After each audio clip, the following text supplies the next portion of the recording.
안녕하세요. 저는 30대 직장인입니다. 사연들을 쭉 들어보니 기가 막히고 코가 막히는 이야기들이 많더라고요. 제 이야기도 기가 막힌 사연이라면 빠지지 않는데요. 한번 들어보시겠어요? 남편과는 대학을 졸업하고 만나게 되었습니다. 건설업 회사에 취직을 하고 실무자로 일을 하게 되었는데 남편은 그곳의 거래처 직원이었죠. 저는 추진력이 있고 적극적인 성격이었지만 남편은 차분하면서 순한 성격이라 좋았답니다. 연애를 할 당시에는 잘 맞아서 2년의 연애 기간 동안 크게 싸운 적도 없었어요. 그러다가 2년의 연애 후 결혼을 준비하게 되었습니다. 양가 집안 인사를 위해서 남편은 처음 저희 집 본가를 오게 되었는데 그때 정말 많이 놀랐다고 하더라고요. 사실 저는 오랫동안 건설업 대표로 있었던 아빠 덕분에 부유하게 자랐습니다. 현재도 건설업 이사로 계시고 금전적으로 부족하지 않은 상황인데요. 남편의 경우 중소기업에 다니시는 시아버지에 전업주부이신 시어머니가 있는 평범한 집안이었어요. 객관적으로 본다면 저희 쪽이 약간 아쉬울 수 있었지만 저희 집에서는 남편을 반대하지 않으셨답니다. 돈이야 있는 쪽에서 더하면 되는 거고 두 사람이 좋다면 결혼은 반대하지 않겠다고 하셨어요. 문제는 시댁이었습니다. 시어머니는 제가 마음에 들지 않으신 듯 보였어요. 그래, 2년 동안 연애하고 이제 결혼하겠다고? 지금 딱히 급할 건 없을 것 같은데 굳이 결혼을 해야 되겠니? 그냥 연애만 해. 엄마, 나 시온이랑 결혼하고 싶어. 엄마가 마음에 들지 않아 해도 시온이랑 결혼할 거야. 네가 좋다면야 어쩔 수 없지만 너 그전에 만났던 수영이는 다시 연락 안 하니? 걔는 싹싹하게 집에 와서 집안일도 돕고 선물도 자주 해왔잖아. 나는 걔가 좋더라. 네 여자친구 있는 자리에서 할 말은 아니다만 사실 그렇게 순하고 고분고분 애야 좀 같이 지낼 생각이 들지. 아, 엄마 왜 그래? 시연이 상처받겠어. 시연이도 착하고 싹싹해. 엄마가 아직 잘 몰라서 그런 거야. 어머님, 제가 잘할게요. 잘하고 못하고는 앞으로 봐야 알겠지. 너네가 준수 얼마나 애지중지 키웠는지 아니? 대기업 딸이 결혼하겠다고 수억을 줘도 나는 우리 아들이 아깝다. 그만큼 정말 소중하게 키웠어. 네가 잘해야 돼. 알지? 시어머니는 만난 그 순간부터 막말을 퍼부으셨답니다.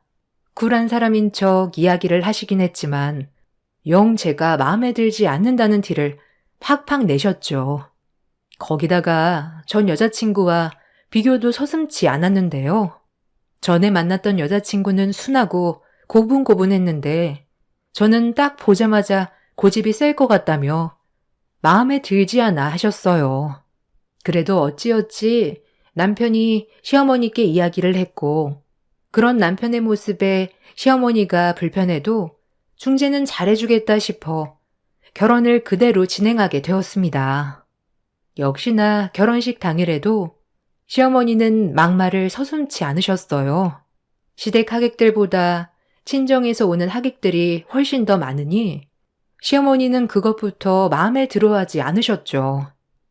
거기다가 지역 내에서 비싸다는 호텔에서 결혼식을 올렸는데 주변 사람들에게는 며느리가 아들이 너무 좋아서 꼭 결혼을 하겠다며 이걸 다 낼 정도로 죽고 못 산다고 이야기를 했더라고요.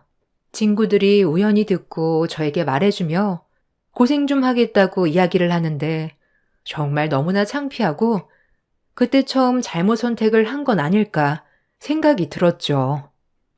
이때 그만두었어야 하나 아직도 후회가 됩니다.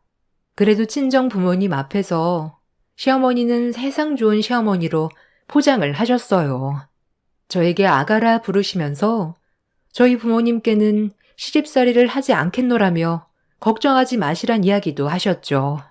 시어머니의 그런 태도에 어이가 없었지만 어차피 신혼집과 시댁은 몇 시간 떨어진 거리에 있기 때문에 자주 볼 것도 아니라 괜찮다고 생각했어요. 거기다가 그럴 때마다 남편이 미안해하고 사과를 했기 때문에 시어머니만 아니라면 수월하게 결혼 생활을 할 수 있을 것이라 마음을 먹고 무사히 결혼식을 치렀습니다.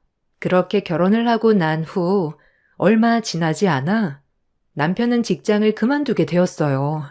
거래처 상황이 좋지 않아 어쩔 수 없었지만 시어머니는 혹시라도 남편 기가 죽을까 매번 전화를 해 기죽이지 말라는 당부를 했습니다.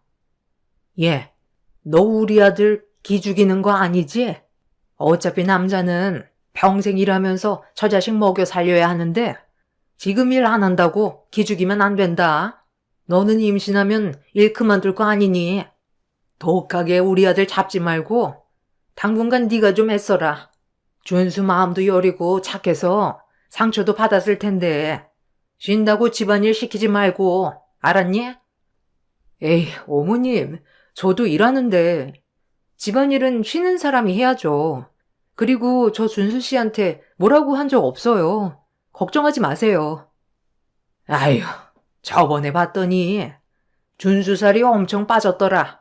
일도 안 다니는데 살이 빠질 수가 있겠니? 쉬는데 살이 쪄야지. 이건 집에서 스트레스 받고 있다는 거야. 너도 모르게 준수 구박하는 거 아니니? 거기다가 아이 가지려고 너무 노력하지 말거라. 우리 준수 기운 빠지면 안 되니까 당분간은 좀 자제해. 어머님, 무슨 그런 것까지 신경 쓰세요. 그냥 저희가 알아서 잘할 테니까 걱정하지 마세요. 준수 씨도 금방 취업하겠다고 하는데 어머님이 이러시는 게 더 부담되겠어요. 예, 너는 시어머니가 말하면 내내 하면 될 것을 따박따박 발대꾸를 해야 되겠니? 아유, 독한 것. 옆에 있으면서 얼마나 스트레스 받을까?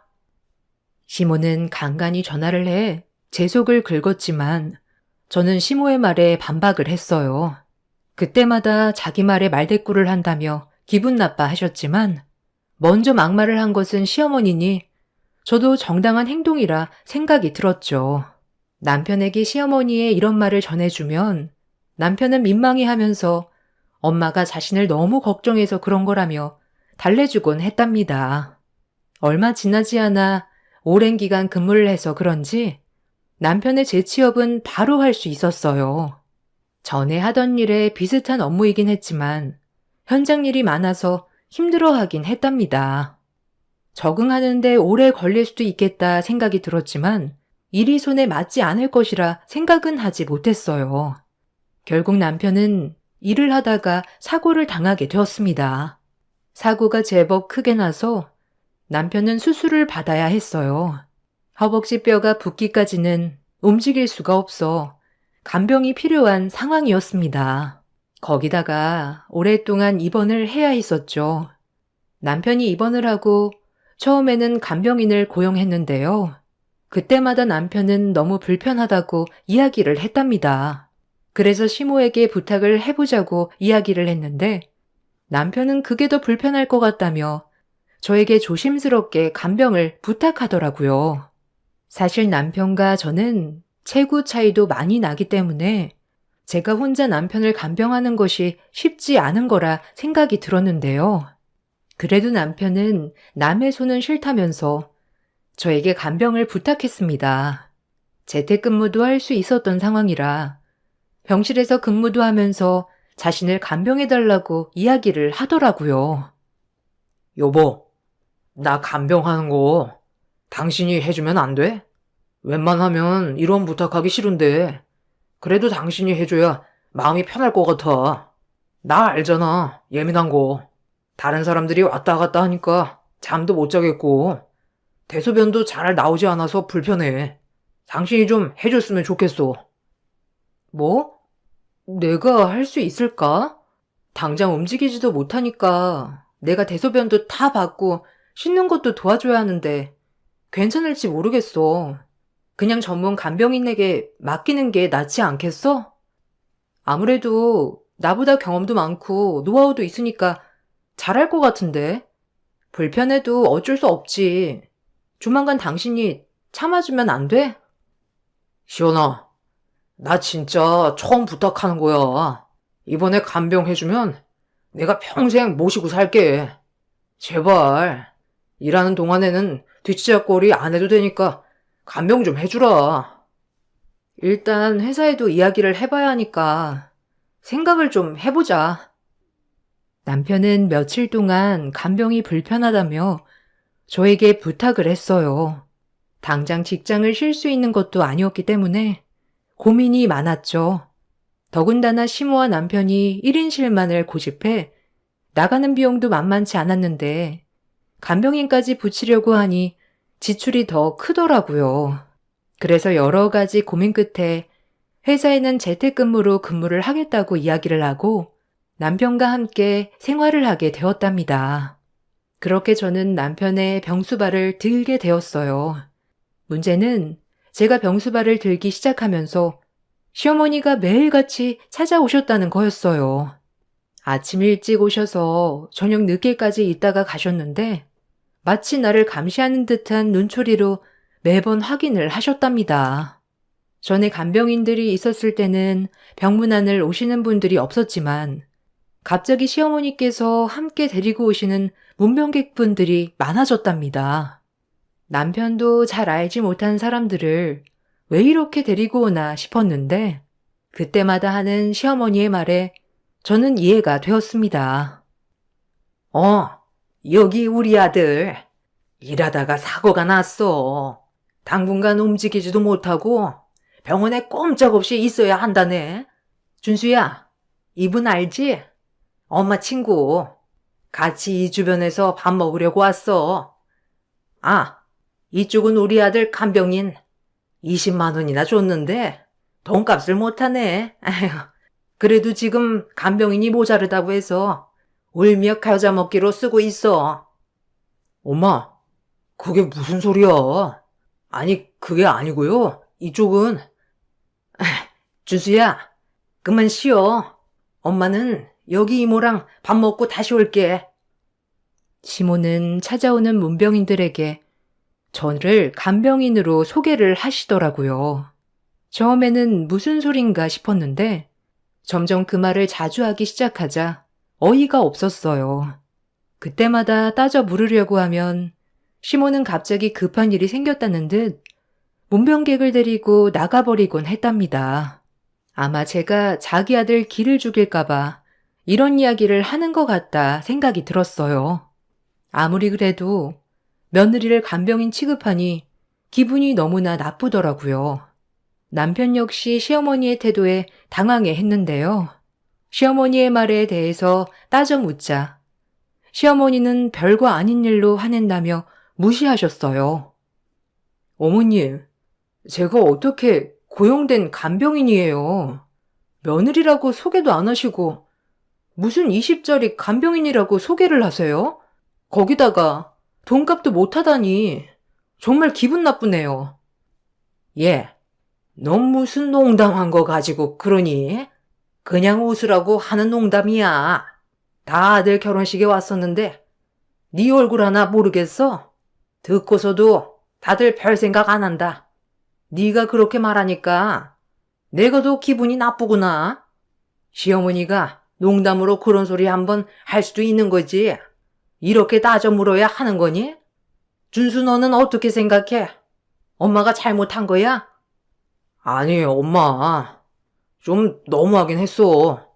결혼식 오셨다고 해도 사실 시온이를 잘 알지 못할 텐데. 그리고 당신도 그만해. 엄마가 농담이라고 하잖아. 농담? 상대방이 기분이 나쁜데 무슨 농담이야. 어머님, 다음부터는 그렇게 말씀하시지 마세요. 너무 기분이 나빠요. 참나. 알았다, 알았어. 어디 무서워서 무슨 말이나 하겠니?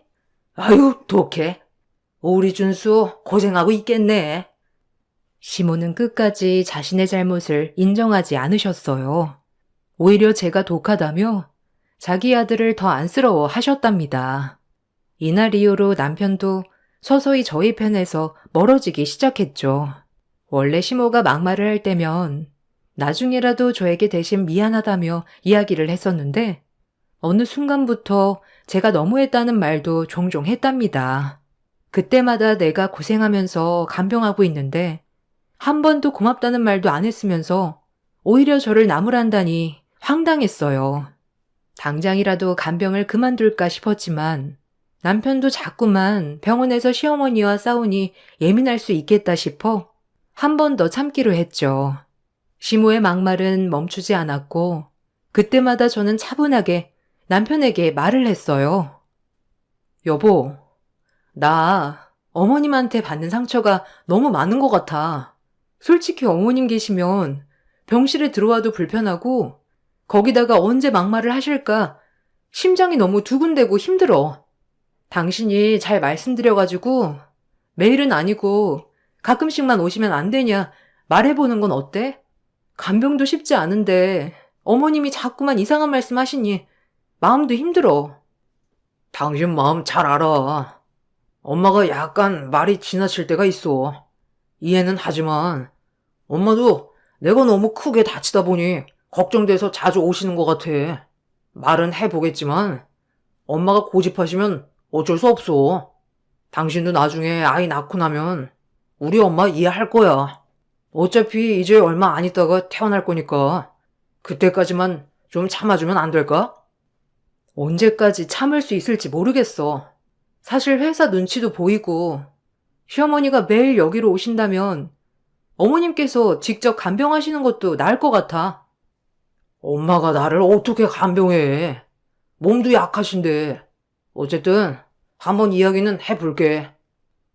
남편은 찾아오는 시어머니를 말리지도 않았고 거기다가 매번 하는 막말에도 적극적으로 대응해주지 않았어요. 그러다 보니 저는 어머님의 말씀에 바로바로 대응을 하게 되었고 시어머니와 남편은 저를 도욱한 사람으로 생각을 하는 듯 보였습니다. 더욱 견딜 수 없었던 것은 시어머니와 남편 모두 주변 사람들의 시선 때문에 1인실을 고집하고 있다는 점이었어요. 처음에는 저도 일을 해야 하고 모르는 사람들과 지내게 되면 편하게 일을 하기 어려워 1인실로 잡았지만 회사에서 배려를 해주시면서 휴가로 간병을 하고 있었던 상황이었거든요. 그래서 굳이 1인실을 고집하지 않아도 되었는데 두 사람은 1인실만 고집을 하더라고요. 거기다가 문병 오시는 분들에게는 아들이 아파서 큰돈 좀 썼다며 제가 결제할 병원비를 마치 시어머니 본인이 내시는 뉘앙스로 이야기를 하셨답니다. 시어머니는 입원하는 동안 하루도 빠짐없이 병원에 오셨어요. 제가 저 대신 간병을 해달라고 말할 때면 자기는 약해서 그런 거 못한다며 말씀하셨죠. 거기다가 종종 병원밥이 맛이 없다며 외부 음식을 싸오라고 하거나 심부름을 당연히 시키기도 했어요. 그때마다 거절을 하면 자기가 여기 동네를 몰라서 그러는 건데 너무하다며 아들에게 호소를 하시기도 했답니다. 특히나 남편 피부에 뭔가가 올라오면 저를 굉장히 나무라셨어요. 간병을 잘하지 못해서 나는 거라며 제 탓을 하셨죠. 미묘하게 기분 나빴던 시간들이 흘러갔지만 바뀌는 건 없었어요. 매일같이 시어머니는 문병인들과 함께 병원을 방문하셨답니다. 특히나 그때마다 자신이 며느리에게 20만 원이나 지어주면서 간병 부탁을 했다며 요즘 이런 시어머니 없다며 자신을 칭찬하는 말을 하시기도 했어요. 저는 더 이상 시어머니의 말에 참을 수 없다 생각하여 남편에게 이야기를 했습니다. 당신 어머님 정말 너무하신 거 아니야? 아니 어떻게 매번 저렇게 없는 말을 아무렇지도 않게 하셔? 거기다가 내가 언제 간병비로 20만 원씩 받았어.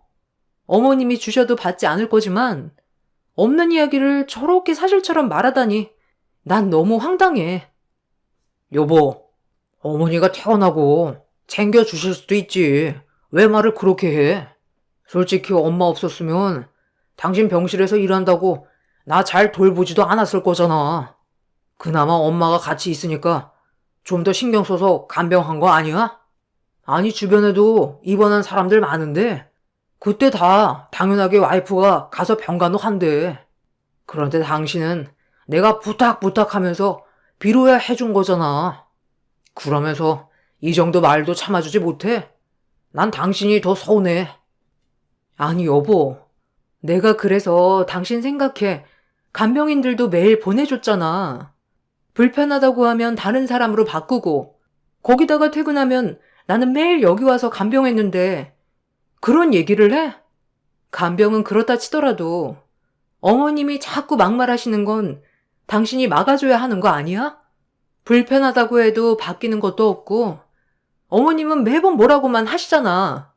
거기다가 당신은 한 번도 내 편 들어주지도 않고, 서운하다면 내가 더 서운한 거 아니야? 아니, 엄마가 나 기 죽을까봐 기 살려주려고 하는 말이잖아. 당신이 자꾸 내 기 죽이니까 엄마가 나 생각해서 하는 거라고. 아, 진짜? 간병도 하기 싫으면 하지 마.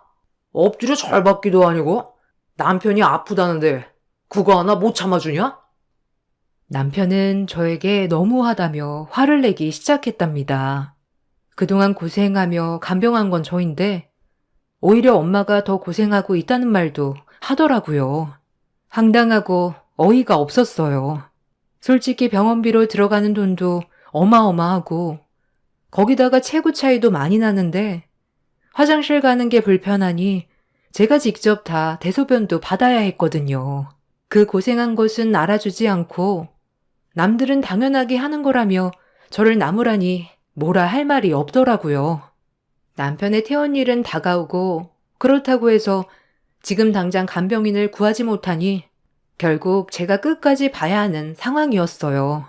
서먹서먹하게 지내는 모습을 보고 시모는 결국 네가 우리 아들 길을 죽였다며 화를 내셨답니다. 남편은 시모와 함께 제 앞에서도 제 욕을 하기 시작했어요. 예, 너 그럴 줄 알았다. 다른 사람들은 가족이니까 당연히 간병을 하는데 너는 무슨 고귀한 몸이라고 신랑 간병 하나 제대로 못하니? 아픈 애한테 화까지 내고 정말 대단하다. 너도 나중에 네 애 낳아봐라. 애 아프면 병원에 오지도 않을 거니? 며느리 있으니까 그냥 내팽겨 둘 거야? 네 뱃속에서 나올 애가 불쌍하다 정말. 아, 엄마, 얘기 그만해. 말해봤자 나만 스트레스 받지 말이 안 통해. 어휴, 내가 쟤랑 애를 가지려고 했더니 저렇게 모성애도 없는 애를 참. 아이고, 준수야. 그러게 너 결혼하기 전에 만났던 애 다시 만나보라고 했잖아. 엄마가 사람 잘 보는 거 알지? 어쩌다가 저 독한 거 선택해여서. 에휴. 둘 다 진짜 뭐 하는 거예요? 당신 지금 그런 말을 어떻게 아무렇지 않게 해? 지금까지 간병한 게 누군데? 그래, 당신 아주 고맙다. 내가 그 아픈 몸으로 당신한테 쩔쩔매면서 부탁했으니까 겨우겨우 들어준 거지. 솔직히 간병할 생각도 없었잖아. 진짜 이렇게 나오겠다 이거지? 그렇게 저는 두 모자의 막말에 더 이상 참을 수 없겠다 생각이 들었어요. 가방을 챙기고 나가려던 찰나에 그날 마침 병문안을 오겠다던 남편의 회사 직원들이 찾아왔습니다. 어색한 기류의 직원들도 어리둥절하면서 병실로 들어왔는데요. 그 상황에서 나갈 수는 없어 어색하게 사람들을 맞이했습니다. 시어머니는 남편 회사 직원들이라고 소개를 하자마자 얼굴색을 확 바꾸기 시작하셨어요. 직원들은 당황해했지만 어머님은 이때다 싶으셨는지 저에 대한 폭언을 처음 보는 직원들 앞에서 서슴없이 하셨죠. 아유, 우리 준수 회사 직원분들이라고요? 아유, 어떻게 여기까지. 여기 다들 앉으세요. 예, 시연아 뭐하니? 손님들 음료수라도 드리렴. 아, 어머님이시구나. 저희는 준수 씨 회사 동료고 같은 팀이에요. 이쪽은 회사 부장님이시고요. 아, 안녕하세요. 저희 회사에서 있었던 사고 때문에 준수 씨가 많이 고생한다고 해서 찾아와 봤습니다. 처음에 오려고 했는데 아무래도 좀 괜찮아지면 오는 게 나을 것 같아서 지금 찾아왔네요. 준수 씨는 몸 어때요? 좀 괜찮아요? 아, 네. 많이 괜찮아졌어요. 아, 어머님이랑 사모님께서 간호해 주셨나 봐요. 간병 정말 쉽지 않은데 대단하시네요. 아이고, 며느리는 바빠서 간병 못 해준다는 걸 제가 사정사정해서 20만 원 주면서 부탁했어요. 지금도 힘들어 못하겠다는 걸 겨우겨우 붙잡았네요. 아니, 내가 우리 아들이라서 그런 게 아니고 원래 남편이 아프면 아내가 간호도 해주고 하는 건데 우리 며느리는 참 독해가지고 못하겠다네요. 아, 간병이 쉽지 않죠. 저희도 가족들 간병은 간병인들 고용해서 하는걸요. 저희도 간병인을 처음에 구했었는데 요즘 워낙 제대로 된 사람을 구하기가 어렵더라고요. 얘가 혼자서 아무것도 못하니 좀 편한 며느리가 도와주면 좋겠는데 돈을 지어줘도 못하겠다고 하니 참. 아이고, 제가 제 말만 했네요. 얘, 너 뭐하니? 음료수 드리라니까. 아이고, 제가 저래요. 뭐 하나 제대로 하는 게 없어. 자기 말만 맞고 배려는 하나도 안 해주니 우리 준수가 고생 좀 하고 있습니다. 시모의 말에 분노가 치솟았지만 모르는 직원분들 앞에서 화를 낼 수는 없으니 참고 있었죠. 그러던 때 남편 회사 부장님이 갑자기 저를 빤히 보더니 놀라면서 저에게 말을 거시더라고요. 전혀 모르는 사람이었기 때문에 저도 놀랐는데 그 부장님께서 하시는 말씀에 시어머니와 남편은 더더욱 깜짝 놀라셨답니다. 혹시 양 대표님 따님 아니신가요? 저 양 대표님 회사에 근무했던 사람입니다. 네? 저희 아빠를 어떻게 아세요? 제가 원래 양 대표님 거래처 직원이었는데 회사가 부도나면서 쫓겨났거든요. 그때 저희 다 받아주신 분이 양 대표님이셨어요. 그때 양 대표님 집에도 자주 가서 가족 사진 정말 많이 봤었는데 어릴 적 얼굴이라 긴가민가 했는데 맞으시네요. 근데 준수 씨가 결혼했다는 분이신 줄 몰랐어요. 그때 결혼식에 일이 있어 참석을 못했는데 갔다면 양 대표님도 봤겠네요. 아니 근데 이분이 여기서 이런 대우를 받으실 분이 아니실 텐데. 아니 부장님이랑 아는 사이니? 아유 참. 부장님, 그게 아니고요. 잠시 언쟁이 있었던 것 뿐이에요. 당신 뭐해?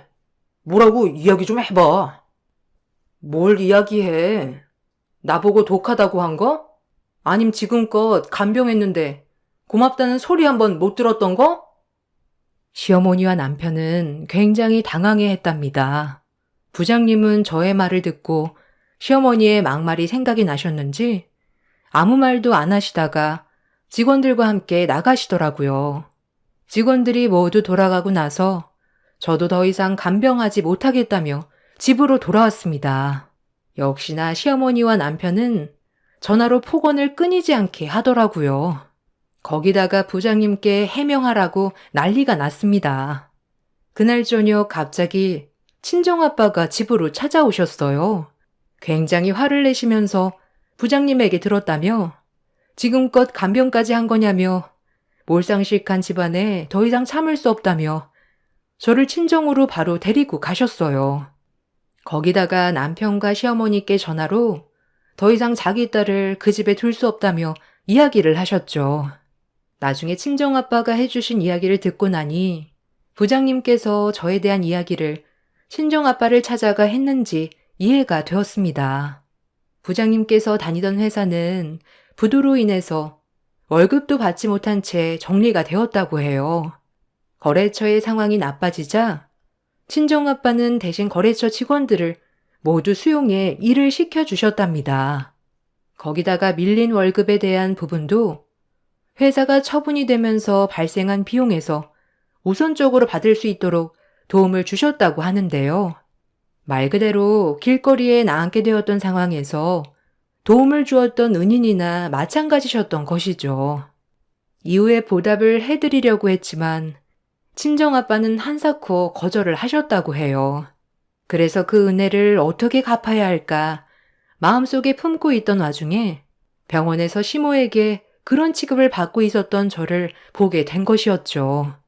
시모의 말과 저의 얼굴이 겹치면서 그 자리에서 당장 화를 내고 싶었지만 우선 친정아빠를 찾아가는 것이 맞다고 생각이 들어 그날 바로 찾아왔다고 하셨어요.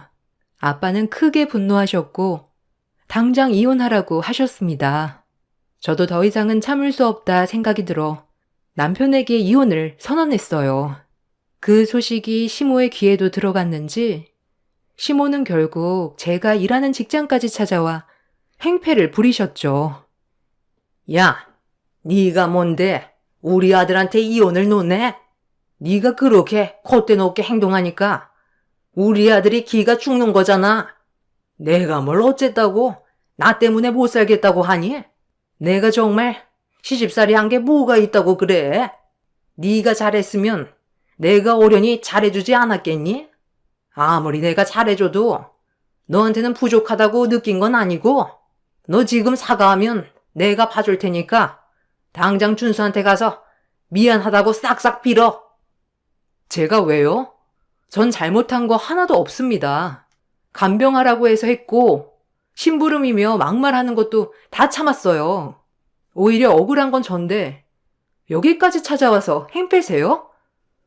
행패? 시어머니한테 하는 말버릇 좀 봐라. 내가 준수가 좋다고 하니 어쩔 수 없이 결혼 허락했는데 너랑 결혼하고 나서 준수 일도 그만두게 되고 사고도 나고 네가 원흉이야 원흉. 마음 여리고 약하네. 네가 잘해줬으면 준수가 이렇게 되었겠어? 왜 네 잘못은 생각도 안 하고 가만히 있는 착한 준수랑 나를 이렇게 괴롭히니? 제가 괴롭힌 게 아니고 어머님이 절 괴롭힌 거죠. 그렇게 싫어하는데 제가 빠지겠습니다. 애지중지한 아들 속에 꽁꽁 싸매고 한번 살아보세요. 소란에 달려온 경비의 손에 시어머니는 밖으로 나가게 되었고 저는 더욱 단호하게 이혼을 결심하게 되었습니다. 처음 남편은 심호도 너무했지만 나도 잘못한 게 있다며 서로 사과하고 화해하자는 어이없는 메시지를 보내왔지만 저는 이혼만을 요구했습니다. 남편이 이혼을 받아들일 것 같지 않아서 시모의 폭언이 담긴 통화 내용과 메시지 등을 증거자료로 이혼을 청구하게 되었어요. 정구가 남편에게 전달되자 그제서야 남편은 심각한 상황임을 알았는지 매일 직장과 친정으로 찾아와 용서를 구했죠. 그렇지만 이미 관계는 되돌릴 수 없을 지경이었고 저의 상처 또한 컸습니다. 늘 항상 제 편일 거라 생각했던 남편의 그 태도가 머릿속에서 지워지지 않았어요. 그래서 저는 단호하게 이혼을 진행했습니다. 저의 이혼 청구는 받아들여지게 되었고 유책 사유가 남편에게 있는 것으로 인정되면서 위자료를 받고 이혼하게 되었습니다. 마지막으로 만난 남편은 저에게 용서를 구하며 재결합을 이야기했습니다. 시연아, 미안해. 엄마가 너에게 상처를 주고 있는데 나는 네 편이 되어주지 못했어. 내가 잘못했다. 엄마랑은 이제 더 이상 연락도 하지 않고 만나지도 않고 있어. 그러니 마음 좀 되돌려주면 안 될까? 그때 네가 고생고생하며 간병도 해줬는데 정말 미안하다. 오빠, 솔직히 어머님이 하시는 말 결혼 전부터 신경 쓰였지만 난 오빠 하나만 믿고 결혼한 거야. 근데 오빠도 결국 내 편이 아니었어. 우리가 더 산다고 해도 다시 오빠가 내 편에서 뒤돌지 모르겠다는 생각에 난 매일 불안할 것 같아. 오빠는 어머님을 놓지 못할 거고 결국 우리는 반복될 텐데 다시 만나는 건 아닌 것 같아. 시원아, 지금 당장 돌아오라는 거 아니야. 제발 평생 엄마 안 보고 살게 해줄게. 부탁이야. 나 너 없이 안 된다.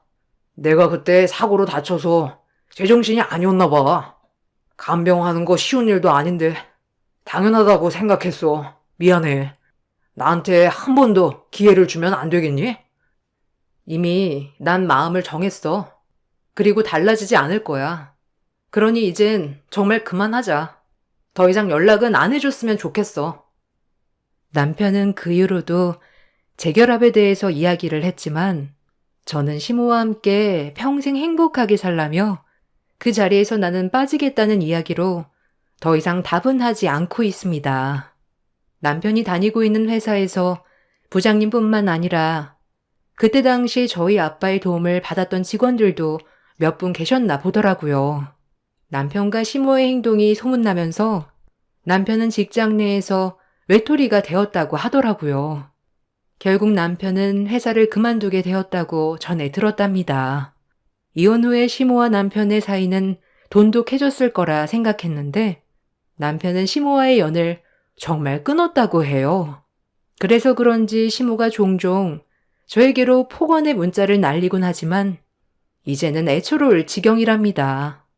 그렇게 애지중지하며 키운 아들이 남처럼 대하니 속이 타시겠죠. 인과응보가 이런 게 아닐까 싶습니다. 남에게 나쁘게 하면 그게 다시 돌아오게 되죠. 반대로 친정아빠처럼 남에게 베풀게 되면 그 덕이 다시 돌아오는 경우도 있는 것 같습니다. 저도 지금은 안정을 찾아가고 있어요. 저도 결혼 생활 동안 내내 참았던 것은 아니지만 그래도 시간이 지나면 바뀌겠지. 한편으로는 기대를 하고 있었거든요. 그렇지만 처음에 말이 통하지 않는 사람들은 끝까지 통하지 않는다는 걸 알게 되었네요. 제 이야기를 들어주셔서 감사합니다. 안녕하세요. 항상 재미있게 사연을 듣다가 이번에 제가 경험한 일도 여기에 올라오는 사연만큼이나 놀랍다 생각이 들어 글을 쓰게 되었습니다. 저는 몇 년 전 이혼을 한 돌싱입니다. 전 남편과는 소개를 통해서 만나게 되었는데요. 친정 엄마가 홀로 저를 키워주셨는데 주변에서 좋은 집안 아들이 있다며 소개를 해준다고 해서 엄마의 성하에 소개팅을 나가게 되었습니다. 당시 남편은 자신감이 넘치고 당당한 사람이었는데요. 무엇보다 저에게 적극적으로 마음을 표현하는 모습을 보고 연애를 시작하게 되었습니다. 연애를 하면서도 남편은 저에게 자신에 대한 자신감을 적극적으로 표현을 했어요. 저는 그런 남편을 의지할 수 있겠다는 생각이 들었었죠. 1년의 연애를 하고 나서 저희는 결혼을 하게 되었습니다.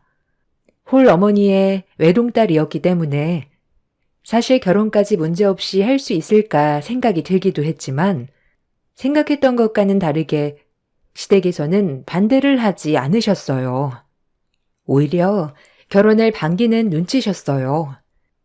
어쨌든 결혼식을 올리고 나서 얼마 지나지 않아 시댁의 실체가 밝혀졌습니다. 소개를 받을 때에도 시댁은 지역 내 알부자이며 남편의 사업도 잘 되고 외제차를 끌고 다녔었는데요. 알고 봤더니 이 모든 것은 다 빚이더라고요. 매달 어마어마하게 날아오는 청구서를 보고 경악을 금치 못했었죠.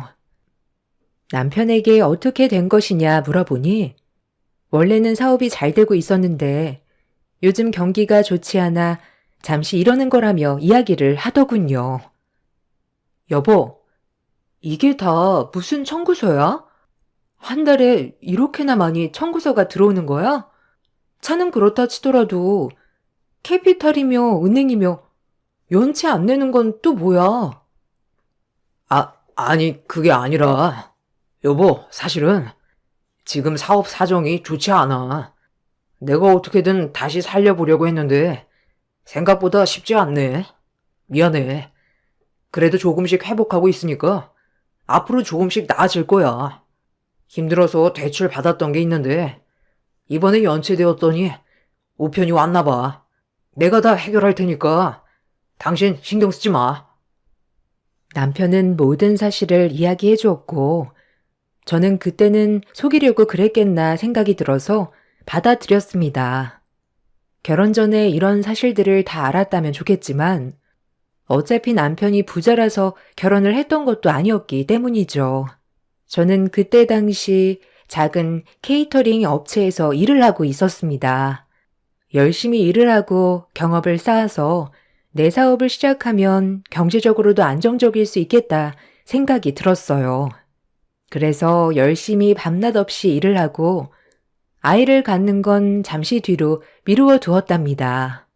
아마 이 결정이 저에게는 잘한 선택이라 지금도 생각해요. 결혼 1년이 지나고 나서부터 남편의 실체를 더 확실히 알게 되었는데요. 갑작스런 경기 악화로 인해서 사업이 어려운 것이 아니라 남편은 원래 허세가 심하고 사람들이랑 어울리면서 여기저기 돈을 써 다녔던 것입니다. 자신의 허세 때문에 형편에도 맞지 않는 외제차를 무리해서 끌고 다녔던 것인데 심지어 시댁에서까지 이런 허세가 똑같더라고요.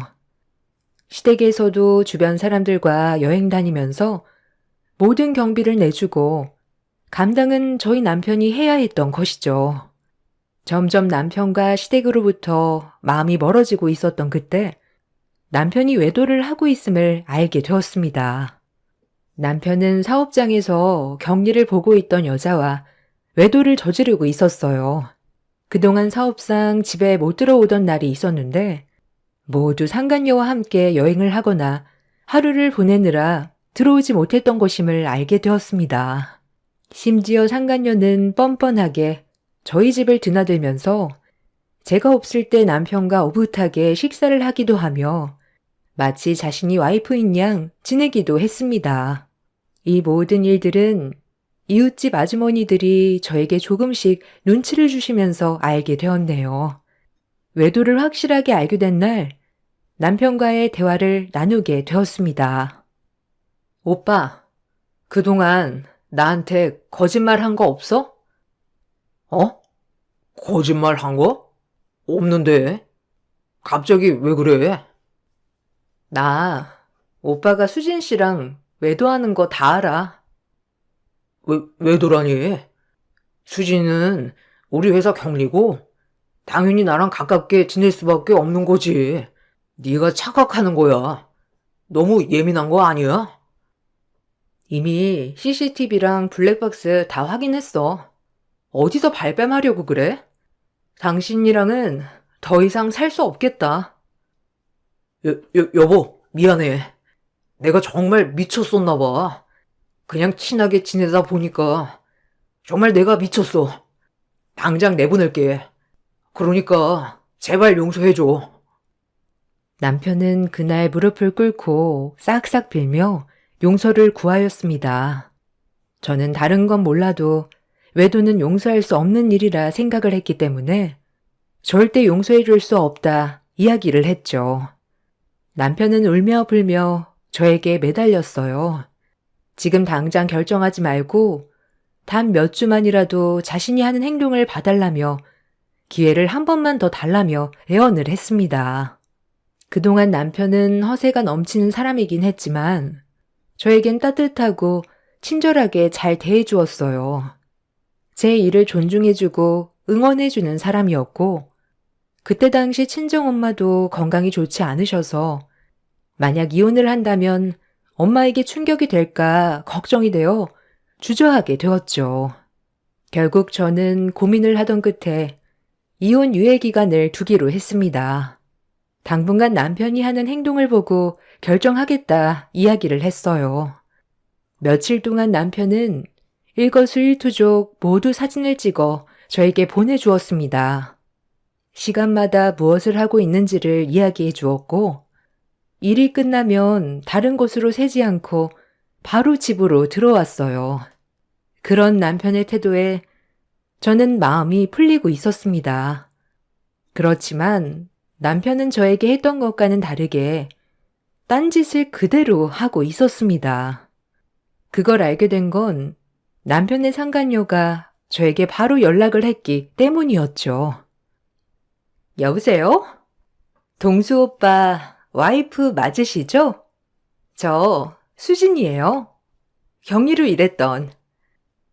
저에겐 무슨 일로 연락을 하셨죠? 이혼하고 저에게 온다고 하는 오빠가 아직도 정리가 되지 않은 것 같아서요. 오빠한테서 좀 떨어져 주세요. 네? 떨어지다니요. 그쪽이야말로 이미 끝난 사이 아닌가요? 역시 눈치가 없으니까 오빠가 진료했지. 이보세요. 오빠 아직 저 만나고 있어요. 저희 관계 그쪽보다 더 오래됐고 원래 오빠 옆에 있어야 되는 건 당신이 아니고 나라고요. 상황상 어쩔 수 없었지만 어쨌든 아직 만나고 있으니까 헤어져 주세요. 이게 무슨... 아무튼 전 연락했어요. 헤어지는 걸로 알고 끊을게요. 상간녀는 당당하게 저에게 헤어져 달라며 연락을 해왔습니다. 알고 봤더니 남편은 저에게 외도를 걸린 이후에도 상간녀와 헤어지지 않고 만나고 있었죠. 상간녀가 격리를 그만두고 나니 더 편하게 만남을 지속하고 있었습니다. 심지어 상간녀는 제가 출근을 하면 저희 집으로 와 제가 퇴근하기 전까지 있다가 나간 날도 있었습니다. 이런 뻔뻔한 태도에 기가 막혔지만 남편에게 한 번 더 확인을 해야 할 것 같아서 남편에게 이 사실을 따져 물었죠. 오빠, 나 당신 상간녀한테 들었는데 아직 당신이랑 만나고 있다는데 이게 어떻게 된 거야? 예진아. 미안해. 정리하려고 했는데 직장도 그만두고 자를 버렸다며 자꾸만 연락이 오길래 몇 번 만난 게 다야. 또 거짓말을 하네? 이미 CCTV로 다 확인했어. 지금까지 계속 그 여자는 우리 집에 들락날락 했던데 지금 뭐 하자는 거야? 아이씨, 다 들켰네. 그래, 나 계속 만나고 있다. 어쩔래? 뭐 이혼이라도 할 거야? 니네 엄마 우리 이혼한다는 거 알면 충격받아서 쓰러지실 텐데 괜찮아? 그러지 말고 금방 정리할 테니까 좀 징징대지 말고 기다려. 뭐? 징징댄다고? 지금 뻔뻔하게 뭐 하는 짓이야? 그럼 니네 엄마한테 전화할 테니까 당장 말해봐. 나랑 이혼하겠다고. 애지중지 키운 딸이 이혼한다고 하면 충격이 크실 텐데. 오빠 지금 그걸로 날 협박하는 거야? 내가 당신이랑 이혼을 못할 거라고 생각해? 천만에. 내가 당신이고 그 여자고 소송할 거야. 남편은 자신의 행동이 들키자 오히려 저희 친정엄마의 상태를 언급하며 비아냥거리기 시작했죠. 저는 더 도욱한 마음으로 이혼을 결심했습니다. 이미 증거는 차고 넘쳤기 때문에 이혼을 하는 데에는 어렵지 않았어요. 저는 남편과 상간녀에게 위자료 청구를 하였습니다. 그렇게 모두 마무리가 되던 중 엄마가 투병 중 돌아가시게 되었어요. 이혼도 했고 하나밖에 없었던 가족이 세상을 떠나다 보니 마음이 무척이나 힘들었지만 그래도 인복은 있는지 케이터링 업체 사장님의 도움을 받아 다른 지역에서 개업을 하게 되었어요. 생각보다 가게는 잘 되었고 주로 기업 내 행사 음식 제공을 하면서 차분히 사업을 넓혀갔습니다. 전 남편과는 따로 연락을 하지 않았지만 건너 들었던 소식은 저와 헤어지고 나서 상간녀와도 얼마 못 가 헤어졌다는 이야기였어요. 아마 남편의 사업이 겉으로 보는 것과는 다르게 망하고 있었다는 것과 거주하고 있던 집이 제 명의로 되어 있었다는 걸 알았던 거겠죠. 어쨌든 이미 타지로 이사를 왔고 마주칠 일은 없을 거라 생각을 했었습니다. 케이터링과 반찬집을 차리고 운영하면서 몇 번 저희 가게로 의뢰를 해주신 사모님이 있었는데요. 그분께서는 지역 내에서도 유명한 기업의 사모님이셨습니다. 행사가 종종 있어서 그때마다 저희 가게에 의뢰를 해주셨죠. 제가 하는 음식이 입에 맞으셨는지 종종 반찬들을 사러 오시기도 했습니다. 사모님께서 저를 좋게 봐주셨는지 가끔씩 저희 가게를 와서 이야기를 나누다 가시거나 커피를 사고 오시는 날도 있었죠. 사모님께는 하나밖에 없는 아들이 있었는데요. 그 아들이 얼마 전 결혼을 한다는 소식을 듣게 되었습니다. 결혼식을 홈파티 형식으로 하려고 해서 음식 의뢰를 하시려고 했지만 그날은 미리 잡힌 행사가 너무 많아서 제가 진행을 해드리지 못했었네요. 어쨌든 결혼식이 끝나고 사모님께서는 담례떡이라며 신혼부부 사진이 들어간 박스를 가지고 오셨습니다. 잘 먹겠다고 인사를 하면서 사진을 보니 저는 깜짝 놀라지 않을 수 없었는데요. 바로 사진 속 신부가 그토록 원망하고 증오했던 상간녀였던 것입니다. 그때 사모님께는 아무런 말도 하지 못했어요. 이미 결혼식도 끝이 났고 거기다가 신부가 임신을 하게 되면서 결혼을 한 것이라고 하셨거든요. 그렇지만 사부님은 정말 좋으신 분이셨고 이대로 상간녀가 결혼을 하게 되면 큰일이 날 수도 있겠다 생각이 들었습니다. 저보다 더 난리가 났던 건 저희 가게 직원들이었어요. 어머, 사장님, 이 여자, 그 여자 아니에요? 사장님 전 남편 상간녀. 아니, 얘가 왜 이 사진에 있지? 그러게. 참나. 세상 좁다 좁다 해도 이렇게 만난다니 진짜 황당하다 정말. 이거 사모님한테 말해드려야 하는 거 아니에요? 이 여자 완전 독종인데. 그러니까 말이야. 어떻게 이야기를 해야 하나? 아니, 말을 하는 게 맞는 건가 싶기도 하고.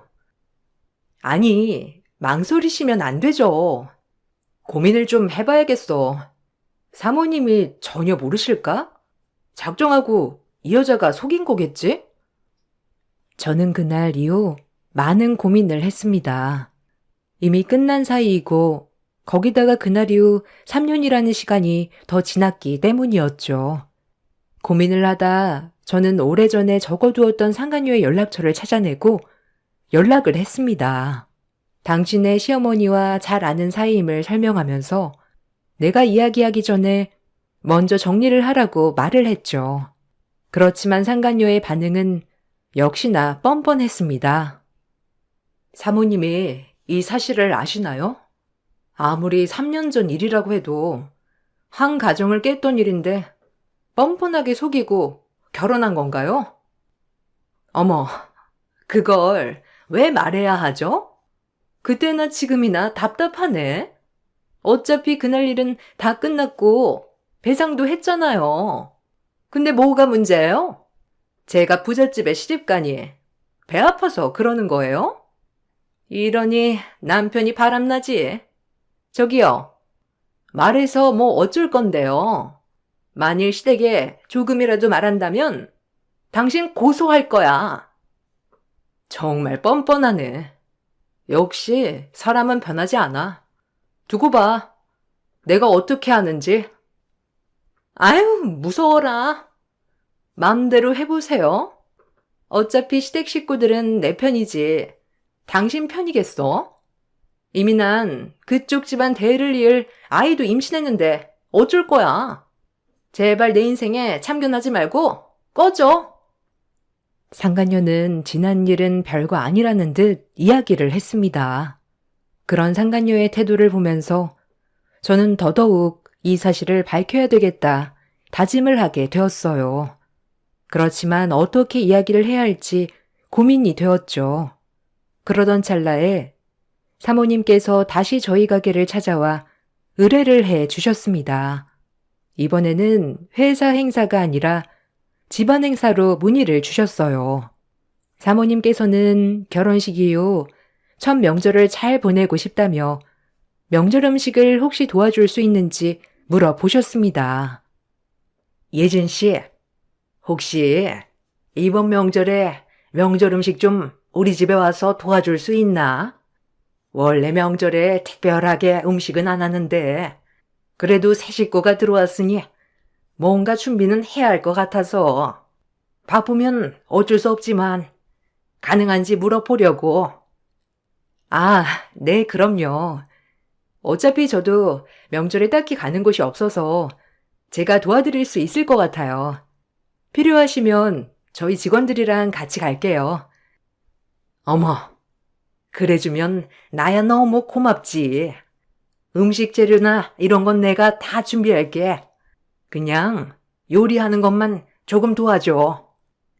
네, 사모님. 그때 뵐게요. 명절이 다가오고 저는 당연히 상간녀가 시댁에 있을 거라 생각을 했습니다. 저의 모습을 본다면 당연히 놀랄 것이고 그 후에 어떻게 나오는지 보자 생각을 하고 있었죠. 그런데 막상 사모님 댁으로 가보니 상간녀는 오지 않았더라고요. 사모님께서는 갑자기 집안에 일이 있어 아들네에는 못 올 것 같다며 이야기를 하셨어요. 저는 아쉽기도 했지만 그래도 사모님께 언질은 드려야 되겠다 싶어 타이밍을 재고 있었습니다. 음식을 만들다가 이런저런 이야기를 나누면서 사모님은 며느리에 대한 이야기를 하시기 시작하셨죠. 예진 씨가 살았던 동네에 얼마나 살았다고 했지? 네, 저 거의 30년은 살았죠. 왜요? 아니, 우리 며느리 있잖아. 거기 출신이거든. 나이도 비슷하고 혹시나 알까 싶어서. 아, 그렇구나. 며느리분은 어떠세요? 잘 지내고 계세요? 응. 처음에는 직업도 마땅치 않고 그래서 마음에 들진 않았는데 임신했다고 해서 허락했거든. 근데 생각보다 싹싹하고 잘하더라고. 쉬는 날마다 와서 나랑 이야기도 하고 가고 아들 없이도 종종 왔다 가서 기특하기도 하고. 아, 이번에 신혼여행 갔다 왔다며 아들이 사진을 보내왔는데 여기 예진 씨가 예전에 가고 싶다고 했던 곳이잖아. 한번 봐볼래? 아, 정말요? 와, 진짜 사진 잘 나왔네요. 이거 봐봐. 아드님 사진 정말 잘 나왔지? 오, 그러네요. 근데 왜 아드님 독사진만 있어요? 새댁 사진이 빠졌네요. 두 분이서 같이 찍은 사진은 없어요? 궁금해요. 며느리가 사진 찍는 걸 별로 좋아하지 않는다고 하더라고. 이번에 신혼여행 가서도 며느리는 사진을 안 찍었다고 하네.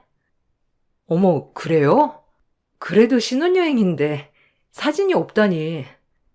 그치? 아들한테 한번 있나 물어봐야 되겠다. 아, 저번에 결혼식 사진도 나왔는데 한번 볼래? 사모님은 결혼식 사진을 펼쳐 보였습니다. 그때 저희 직원이 신부를 가리키며 깜짝 놀란 목소리로 이야기를 했어요. 어머머머! 이 사람! 사장님, 이 사람! 전 남편분! 그 사람 아니에요? 그 사람이라니? 우리 며느리랑 아는 사이야? 같은 지역이라서 알 수도 있겠다 싶었는데 어떻게 아는데? 전 남편이랑도 아는 사이야? 아, 그게 사모님, 혹시 며느리분이 이 여자인가요? 저는 사모님께 전에 저장을 해두었던 사진을 보여주었어요. 사진 속에는 남편과 상간녀가 얼굴을 맞대고 다정하게 찍은 사진이 있었답니다. 사모님은 사진을 보고 놀라기는커녕 전 남편을 가리키며 이 사람을 알고 있다며 말을 하셨어요. 아, 이 사람 며느리 사촌 오빠잖아. 어떻게 이 사진을 자기가 가지고 있어? 친하게 지냈던 사이인가? 아, 사모님, 그게 아니라 사실 이 남자가 제 전 남편이에요. 거기다 이 여자는 상간녀고요. 응?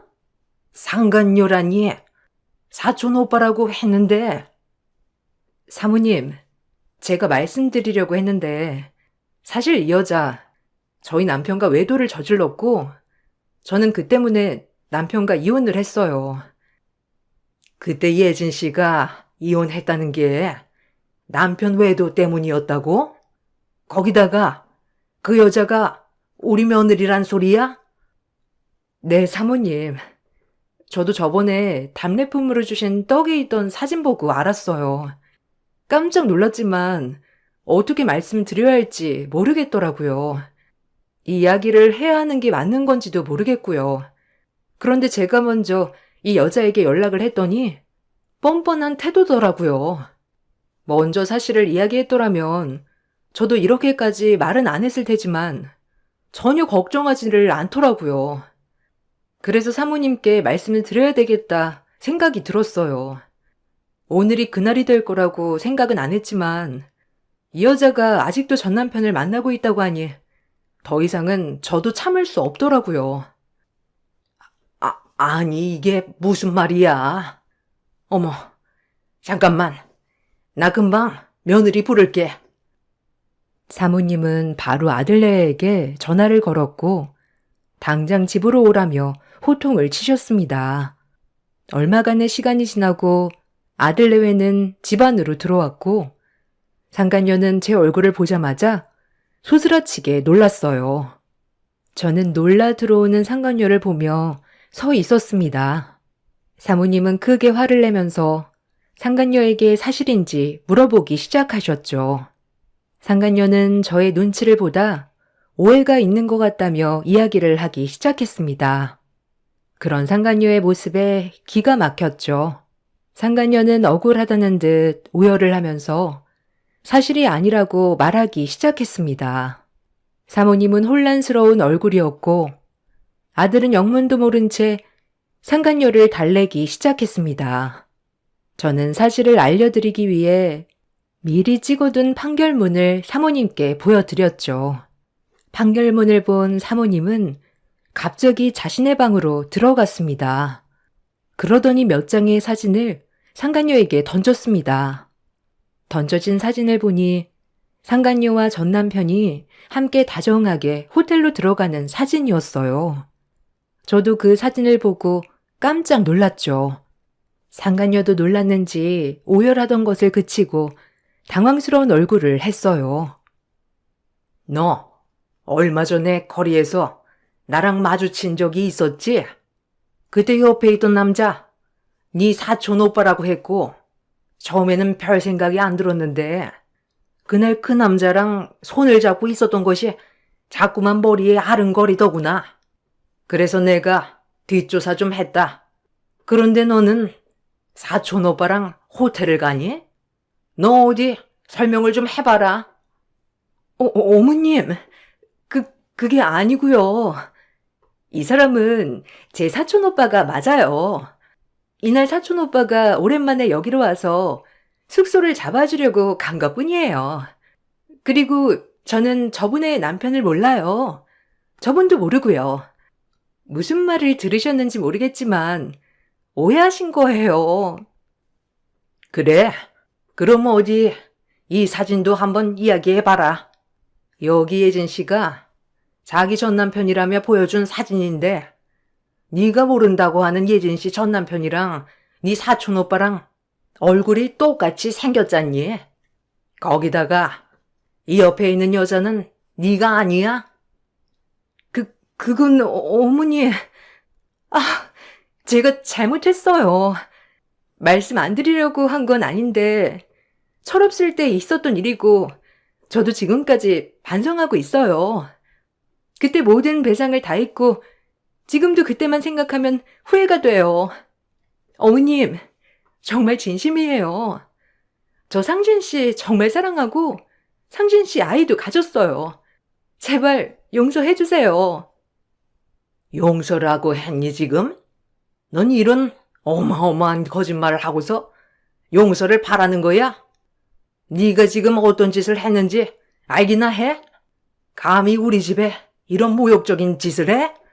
너 상진이 얘가 하는 말 알았던 일이니? 아니, 엄마, 이게 뭐야? 여보, 거짓말이지? 진짜 당신 이런 일 저질렀어? 아니야, 여보. 그게 아니고. 다 옛날 일이야. 반성했어. 정말이야. 믿어줘. 반성했다는 애가 아직도 거짓말이네. 너, 네 사촌 오빠라는 사람이랑 아직도 만나고 있잖아. 어머니, 용서해주세요. 다신 안 그럴게요. 상간녀는 사모님의 바짓가랑이를 잡고 울며불며 용서를 구했죠. 그렇지만 사모님은 상간녀를 노려만 볼 뿐 냉정한 반응이었답니다. 결국 아들이 상간녀를 데리고 나갔고 사모님은 저에게 허심탄회하게 이야기를 하신다며 그동안의 일을 이야기해 주셨어요.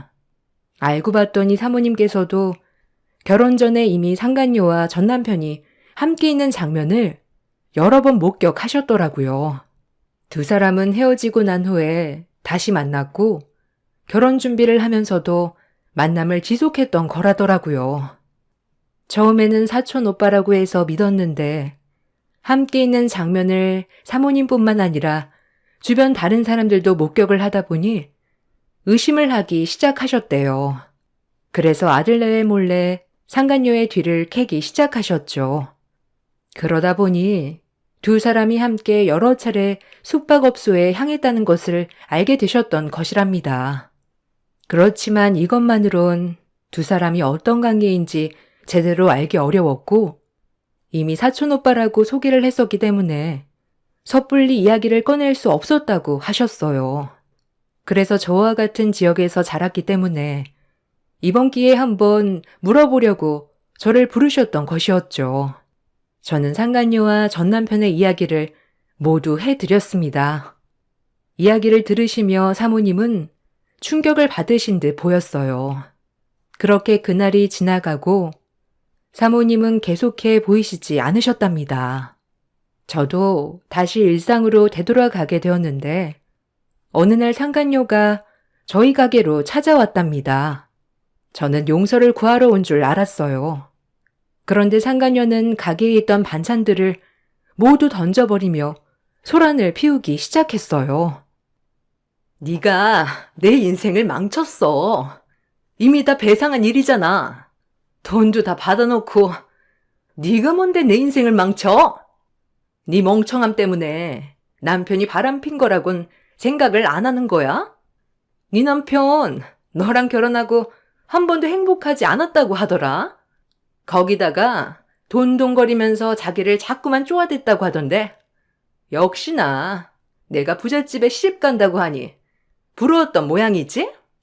너는 가지지 못한 것들을 내가 다 차지하니까 부러워서 그랬니? 왜?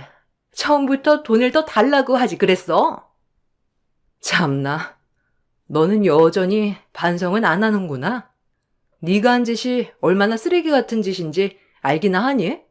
하긴 네가 알았다면 처음부터 유부남이랑 만났겠어? 당장 경찰 부를 테니까 너 지금 그 뻔뻔한 태도 경찰서에서도 한번 보여줘. 경찰? 하나도 안 무서워. 너 당장 어머님께 찾아가서 오해한 거라고 말해. 그것만 말해준다면 나 여기로 다신 찾아오지 않아. 내가 왜? 사실을 말한 것뿐이고 거기다가 이미 사모님은 네가 거짓말한 걸 눈치채고 계셨어. 어차피 밝혀질 일이었다고. 거짓말 하지 마. 어떻게 알아? 네가 어떻게 아냐고? 상간녀의 행패는 멈추지 않았고 직원의 신고로 출동한 경찰의 손에 끌려나갔죠. 갑자기 와서 행패를 부리는 상간녀가 너무나도 황당했지만 좁은 지역이라 그런지 상간녀의 행동은 소문이 퍼져버리고 말았습니다. 상간녀의 행패가 사모님 귀에도 들어갔는지 사모님은 며칠 후에 저희 가게로 오셔서 대신 사과를 해주셨습니다. 예진 씨, 내가 정말 미안해. 예진 씨가 열심히 일하는 공간인데 내가 며느리 하나 잘못 들여서 이런 일을 겪게 하네. 정말 미안해. 배상은 내가 해줄게. 아니요, 사모님. 배상은 사모님이 아니라 그 여자가 해야죠. 아휴, 정말. 처음부터 마음에 들지 않았는데 그까지 엉망진창이네. 아들도 이번에 제대로 알게 된 모양이야. 이혼하자고 했는데 안 된다며 울며 불며 우리 집에도 찾아와서 하루 종일 무릎 꿇고 울어대는 통에 정말 난리가 아니야. 그래도 어쩌겠어. 품을 수 있을 정도의 잘못을 한 것도 아니고 어마어마한 잘못을 해놓고선 뻔뻔한 태도니. 참 며느리, 아니 그 여자 임신한 것도 우리 아들 아이가 아닐 수도 있을 것 같아. 네? 아니 그럴 리가요. 그래도 임신까지 거짓말을 했을까요? 그러게. 나도 그럴 수 있을까 싶은데 아들은 그럴 수 있겠다고 생각하는 모양이야. 어쨌든 그런 일을 겪었다니 예진 씨도 힘들었겠다. 지금은 괜찮아요. 사모님께서 많은 충격을 받으셨을 것 같아요. 모쪼록 잘 해결되시길 바랄게요. 사모님께서 방문을 하고 가신 후에는 얼마 동안 오시진 않으셨어요. 저도 일 때문에 정신이 없었는데 나중에 직원들이 여기저기 소문을 들었는지 이야기를 해주더라고요. 상간녀는 결국 사모님 아드님과 헤어지게 되었다고 해요. 끝까지 자신은 잘못이 없다며 잡아댔지만 전 남편과 외도를 저지르고 있었다는 증거도 확보가 되었다며 외도로 인한 이혼 청구를 받게 되었다고 합니다. 아이에 대해서는 아직 친자 확인이 되지 않아서 출산 이후에 확인을 하고 결정이 된다고 하더라고요. 아마 그때가 되면 다시 한번 소식이 들려오지 않을까 싶습니다. 그때 상간녀가 가게에 와서 행패를 부린 부분에 대해서는 저도 영업 방해죄로 신고를 했답니다. 상간녀도 저에게 명예훼손으로 고소를 했지만 받아들여지진 않았어요. 다 제 탓이라며 주변에도 많이 말을 하고 다닌 모양이더라고요. 그렇지만 이미 상간녀에 대한 소문이 돌면서 오히려 상간녀에게 이런저런 이야기를 들었던 분들이 오셔가지고 이야기를 해 주시더라고요. 이미 몇 년이 지난 상황이었지만 저는 아직도 뚜렷하게 기억이 나는데 상간녀는 참 기억력도 없는 모양이에요. 처음에 상간녀에 대한 이야기를 할 때는 어느 정도 각오를 하고 한 이야기였어요. 사실 고소가 성립된다고 하더라도 벌금형은 각오하고 있었는데 성립이 되진 않았더라고요. 대신 상간녀에게 청구한 손해배상은 받아들여지게 되면서 상간녀는 이혼하면서 위자료에 저에게 손해배상까지 모두 배상하게 되었죠. 사모님 아드님을 만나게 된 것도 지인을 통해 물어물어 이지호까지 아드님과 결혼을 하기 위해 작업을 한 거라고 해요. 지역이 달라지니 자신의 과오를 아는 사람이 없을 거라 생각을 했던 거죠. 우습게도 상간녀는 저에게 끝까지 뻔뻔한 태도를 보였습니다. 고소 이후에 저를 다시 찾아왔더라고요. 나 이혼했어요. 복수 이제 다 한 거 아니에요? 그러니까 합의해줘요.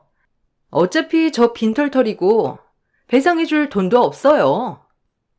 지금 이거 협박인 건 알아요? 이혼을 하건 안 하건 그건 저랑 상관없는 일이고 그때 여기서 난리치고 간 덕분에 그날뿐만 아니라 다음날까지 가게 문을 열지도 못했어요. 거기다가 다음날 행사에 쓸 재료들도 다 뒤집어 엎는 통에 쓸 수가 없었다고요.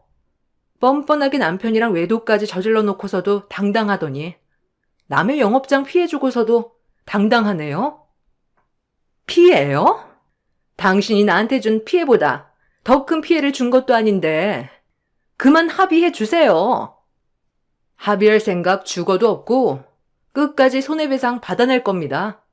그러니 기대하지 말고 돌아가세요. 상간녀의 뻔뻔함이 오히려 다행이었는지 저는 그런 모습에 더 독하게 다짐을 할 수 있었던 것 같아요. 결혼하고 직장도 그만두고 있었는데 손해배상 때문에 듣기로는 상간녀가 공장에 들어갔다고 하더라고요. 전 남편도 이번에 상간남 청구가 들어갔고 배상을 하게 되었다고 해요. 그 후로는 정신을 차렸는지 더 이상 상간녀와는 만나지 않고 있다고 하네요. 처음 남편의 외도 사실을 알았을 때만 하더라도 복수의 칼날을 수십 번도 더 갈았던 것 같아요. 언젠가는 저 사람들에게 복수할 수 있는 날이 올 거라 생각을 했었는데 이렇게나 크게 한번 올 거라 생각은 하지 못했었네요. 지금은 원래 살았던 지역으로 다시 돌아와 작게 반찬 가게를 하고 있답니다. 여러분들도 억울한 일이 있으시더라도 언젠가는 그 못된 사람들이 벌받게 되니 힘내시길 바랄게요. 저의 긴 이야기를 들어주셔서 감사합니다. 안녕하세요. 맨날 사연으로만 시청하다 저에게도 남들에게 말 못할 사연이 하나 있어 여러분들에게 들려드리면 어떨까 싶어 신청하게 되었습니다. 저는 경기도에 거주하고 있는 평범한 30대 직장인입니다. 저는 치위생사라는 과를 나와 지금은 개인병원에서 치과위생사라는 직업을 가지고 일을 하고 있죠. 여러분들은 치과 간호사라고 이해하면 편하실 것 같네요. 19살 어떤 학과를 가야만 비전이 있을까 고민하던 시점, 담임선생님 추천으로 4년제 치위생과를 들어가게 되었습니다. 나름 공부를 열심히 했던지라 학교에서 우수한 성적으로 졸업을 할 수 있게 되었고요. 졸업 후에는 모 대학병원에서 인턴으로 사회생활 첫 발을 내딛었죠. 운명이었을까요? 치과위생사 인턴으로 처음 취직한 곳에서 치과대학 학생이었던 남자친구를 만나 사내 연애 아닌 사내 연애를 이어갔답니다. 그때 당시 남자친구는 이제 막 인턴 실습을 마친 졸업을 앞둔 치대생이었어요. 우연한 계기로 밥을 먹다가 연애까지 이어졌는데 약간 까칠할 것 같았던 처음 외모와는 달리 너무 순하고 다정한 모습에 이끌려 연애를 이어나갔어요. 연애를 하면서 치과라는 공통 분모 덕분에 재밌었던 일들이 더 많았던 것 같고요. 알콩달콩 연애를 이어나가고 시간이 흘러 남자친구는 졸업을 하게 되었고 개인병원으로 취업을 하게 되어 페이닥터의 길을 걷게 되었습니다. 저는 아직까지 대학병원에서 근무를 하며 경력을 쌓아가고 있었고 대학병원은 치과위생사가 대부분 정규직보다 계약직이 많기 때문에 저 같은 경우도 2년 단위로 계약을 하는 무기계약직 상태였습니다. 저도 어느덧 20대 후반이 되었고 이제 좀 전환점이 필요하겠다 싶어 2년의 계약을 거절하고 일자리가 있는지 알아보는 도중 남자친구가 본인이 일하는 병원에 자리가 있는데 혹시 생각 있냐고 물어보더군요.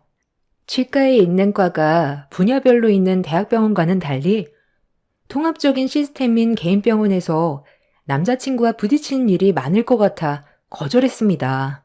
직원들 보는 눈도 불편할 것 같았고요. 병원 시스템도 괜찮고 5년차 직원을 구하고 있어서 세인이 네가 하면 딱일 것 같아. 대표 원장님한테는 내가 말해도 괜찮을 것 같은데. 너 생각은 어때? 결혼할 때까지 여기서 진료 스타일 맞춰보고 개원하고 같이 일하는 것도 좋을 것 같아. 그래도 좀 불편하지 않을까? 같이 일하는 직원들도 알면 불편해할 거고 나랑 오빠는 괜찮은데 아무래도 직원들 눈이 좀 걸리네. 대표 원장님도 은근 압박 줄 것 같기도 하고. 정말 병원 분위기나 복지 그런 것들 다 괜찮은 거야? 개인 병원은 또 처음이라 많이 떨린다.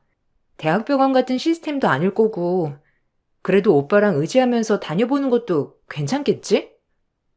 그때 당시 남편은 페이닥터 2년 정도를 하고 병원을 오픈할 예정이었어서 저와 결혼 후 함께 일하기를 희망했네요. 저 역시 저와의 미래를 꿈꾸는 그한테 고맙기도 했고 변하지 않을 거라는 믿음에 더욱더 미래에 대해 부풀었어요. 간혹 병원의 대표원장과 치과위생사 실장이 부부인 경우가 있어서 솔깃했었고 이미 머릿속엔 상담실장이 되어 남자친구와 병원을 운영할 생각에 부풀어 잠시 이성적인 판단이 흐려졌던 것은 사실입니다. 고민도 잠시 마음을 먹었죠. 남자친구에게 알겠다고 하고 남자친구가 페이닥터로 일하는 병원에 면접을 보고 일을 하게 되었습니다. 그때부터가 꼬였던 것 같네요. 처음엔 서로 연인 사이가 아닌 척 일을 하는 재미도 있었습니다. 모든 비밀 연애가 재밌듯이 말입니다. 어느 날 데스크 선생님이 저에게 환자가 제 이름을 콕 집어서 저에게 스케일링을 받고 싶다고 전화가 왔다고 하더군요. 놀랐죠. 일한 지도 얼마 안 되었는데 제 이름을 호명해서 예약을 해달라고 하다니요. 이런 경우는 처음이라 개인 병원에서는 지정제로 스케일링이나 진료를 보는구나 라고 생각하고 있었습니다. 그리고 내심 다른 환자에게 저를 소개를 받은 줄 알고 더 잘해드려야겠다고 생각했네요. 예약한 날이 되었고 환자가 방문을 하였습니다. 딱 보기에 50대 후반 정도 돼 보이시는 여성분이셨어요. 그 환자분은 접수를 하시고 데스크 선생님의 안내에 따라 진료실에 들어오게 되었습니다. 진료실에 들어오신 그분은 저를 위아래로 훑어보시고는 그렇게 좋지 않은 표정으로 말을 건네셨는데 약간 느낌이 쎄했죠. 당신이 윤세인 선생인가요? 오늘 스케일링 특별히 그쪽한테 해달라고 전화까지 해서 따로 예약한 건데 맞나요?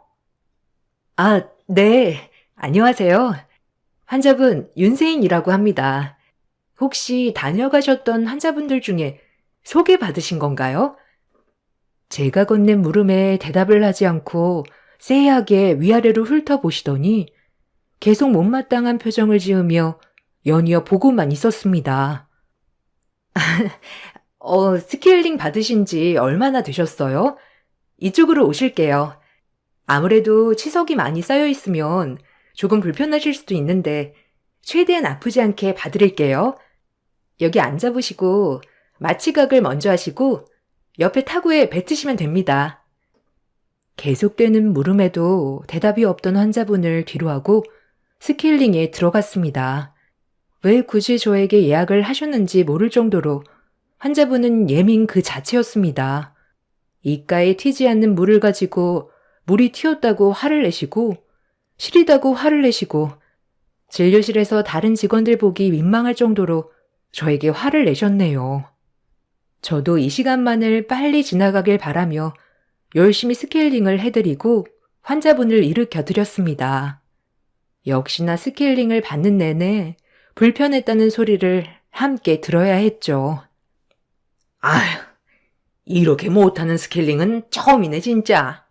너무 시리고 아프기만 하고. 아우, 정말 못하면 못한다 말을 할 것이지. 죄송합니다. 불편하셨나요? 환자분께서 치석이 좀 있으신 편이라 아마 떨어져 나가면서 불편하셨을 거예요. 지금 내가 양치를 안 해서 그런 거라고 대놓고 말하는 거예요? 웃기네 진짜. 죄송하다고 하면 될 것을 나를 가르쳐? 진료실에서 이렇게 언성이 높아지자 대표 원장님이 나와서 직접 사과를 하셨고 사과를 받은 후에야 씩씩거리며 그 환자는 돌아갔네요. 치과에서 일하면서 이런 경우는 처음이라 경력자로서 좀 너무 창피하고 원장님 볼낯이 없었어요. 그런데 제가 이런 모욕을 겪고 있을 때 남자친구는 코빼기도 비치지 않는 겁니다. 너무 서러워서 화장실 가서 펑펑 울었네요. 퇴근 시간 후 남자친구와 연락해 근처 밥집에서 저녁을 먹으며 오늘 있던 얘기를 했죠. 아까 있었던 상황에 대해 그냥 넋두리라고 할까요? 넋두리를 하는 와중에 남자친구는 공감해주거나 제 기분을 살피기는커녕 대답이 뜨뜻미지근한 겁니다. 남자친구마저 대답이 시원치 않으니 서럽고 눈물이 나더군요. 속상하고 마음이 안 좋아 서럽게 울었습니다. 아니 오빠, 내 말 듣고 있어? 아까는 어디 갔었던 거야? 나 진짜 살다 이런 경우는 또 처음이었어. 도대체 날 어떻게 알고 지정하신 거지? 아니 나를 무슨 철천지 원수 보듯 했다니까? 꼭 나를 알고 있는 사람 마냥 위아래로 훑어보면서. 예전에 내가 보던 환자인가 싶기도 했는데 한 번도 이렇게 얘기 들은 적이 없어서 정말 당황스럽네. 멘탈 털리는 하루다, 진짜. 그랬어? 난 아까 잠깐 일 좀 보느라 상황을 잘 몰랐네. 에이, 그래도 좀 치아에 많이 예민하신 분인가 보다. 널 어디서 소개받고 오신 거 아닐까? 아, 그래도 오늘 일은 그냥 맛있는 거 먹고 잊어버려. 이런 날도 있고 저런 날도 있는 거지. 진짜 분명히 뭔가 이상해. 그냥 느낌이 쎄한 거 있잖아. 꼭 나를 알고 있는 사람처럼 말이야. 잊자 잊어. 이렇게 위로를 받으며 그날 하루를 보냈습니다. 찝찝했지만 그래도 어떻게 매번 좋을 수 있겠나 생각하며 말이죠. 그렇게 하루하루 시간이 흘렀고 저도 이 병원에 적응할 때쯤 남자친구는 개원 준비로 바쁜 나날을 보내고 있었어요.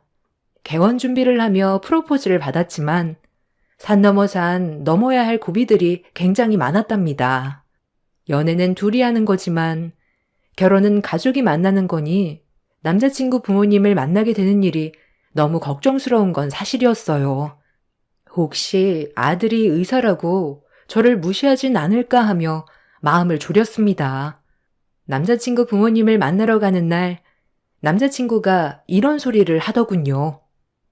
일단 우리 집 들어가기 전에 우리 엄마 보고 놀라지 마. 알겠지? 아무래도 우리 엄마가 며느리 욕심이 좀 있었거든. 무슨 소리야? 혹시 나 마음에 안 들어 하시는 건 아니지? 진작 정부칠 겸 찾아뵀어야 했나? 너무 떨린다. 엄마가 말이나 표정은 쌀쌀 맞아도 처음이라 그러신 거니까 너무 놀라지 말고. 일단 오늘은 엄마 기분 좀 맞춰주라. 당연하지. 그래도 오빠 이렇게 훌륭하게 키워주신 분인데 내가 최대한 어머님 마음에 들게 행동할게. 걱정 마. 이렇게 말은 했지만 걱정이 많이 되었어요. 그리고 남자친구가 이렇게 말을 하니 더 무서웠습니다. 그래도 매도 먼저 맞는 게 낫다고 일단 저를 그렇게 썩 내켜하지 않으신다는 걸 알게 되고 오히려 마음은 편했네요. 올라갈 길만 남았으니까요. 최대한 긍정적으로 생각하고 남친과 남친 부모님 선물을 사서 약속한 장소로 도착했습니다. 심호흡을 하고 들어갔죠. 안녕하세요, 어머님, 아버님. 처음 뵙겠습니다. 저는 윤세인이라고 합니다. 잘 부탁드려요. 오빠한테 말씀은 많이 들었어요. 인사를 하고 고개를 들어보니 너무 당황스러웠습니다. 어머님이 그 전에 스케일링을 저에게 예약하신 분이 아니겠어요? 너무 놀라 얼어붙어 멍하니 서 있자 어머님께서는 찻잔을 내려놓으시며 떨떠름한 표정으로 말씀하셨어요. 반가워요. 저면이 아닌 거는 알고 우리 구면이죠? 우리 아들 만나는 사람 내가 너무 궁금해서 한번 찾아가 봤는데 혹시 미리 내가 찾아갔다고 해서 언짢거나 불편한 건 아니겠죠? 아무래도 내가 직접 두 눈으로 봐야 할 것 같아서요. 우리 아들이 워낙 순진해서 말도 안 되는 사람한테 당하고 있는 건 아닌지 내가 꼬치꼬치 물어봐서 찾아간 거예요. 괜찮죠? 세인아, 자초지종은 내가 나중에 설명할게. 그때 엄마가 널 많이 궁금해하셔서 어쩔 수가 없었어. 따로 밖에서 만나자고 하기엔 너가 너무 부담스러울 것 같았고 그래도 자연스레 얼굴도 트고 이렇게 봐도 나쁘지 않을 것 같았어. 할 말을 잃었습니다. 너무 속상해했던 환자가 남친 어머니였고 절 일부러 보려고 예약을 했다니요. 그것보다 예약을 하고 와서 얼마나 마음에 안 들면 병원에서 그렇게 고래고래 소리를 지르며 컴플레인을 하셨을까요?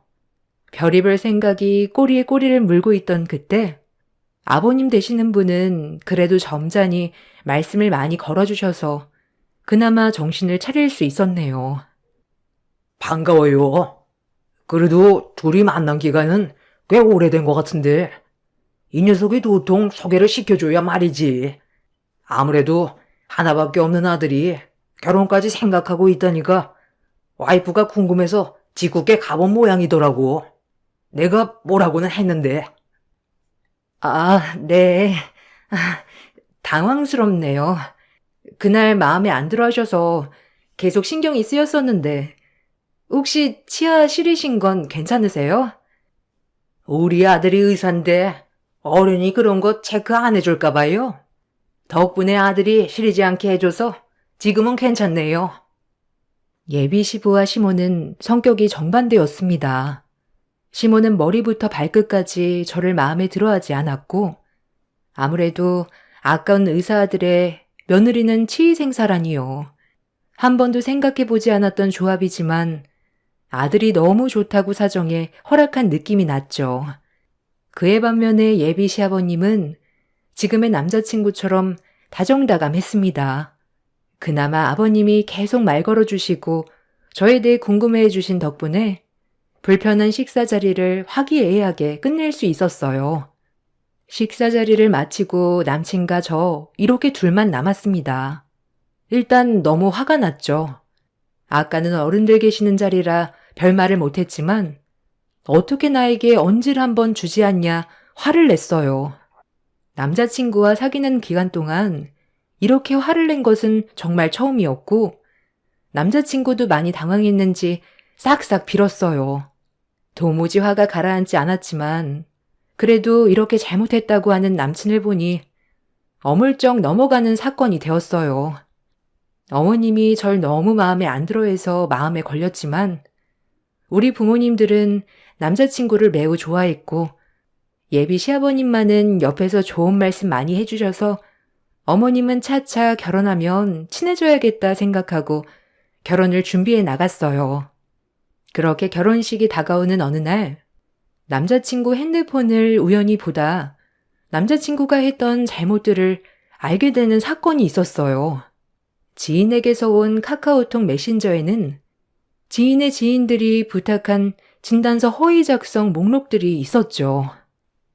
지인에게 돈을 받고 허위로 진단서를 작성해주는 작업을 그동안 해왔던 겁니다. 너무 놀래고 손이 떨렸어요. 이제 개원도 해야 하고 의사로서 경력도 쌓아가던 그때 허위 진단서 작성이라니요. 이건 엄연히 범법에 어긋나는 행위였습니다. 다짜고짜 남자친구에게 물었네요. 이게 뭐냐고.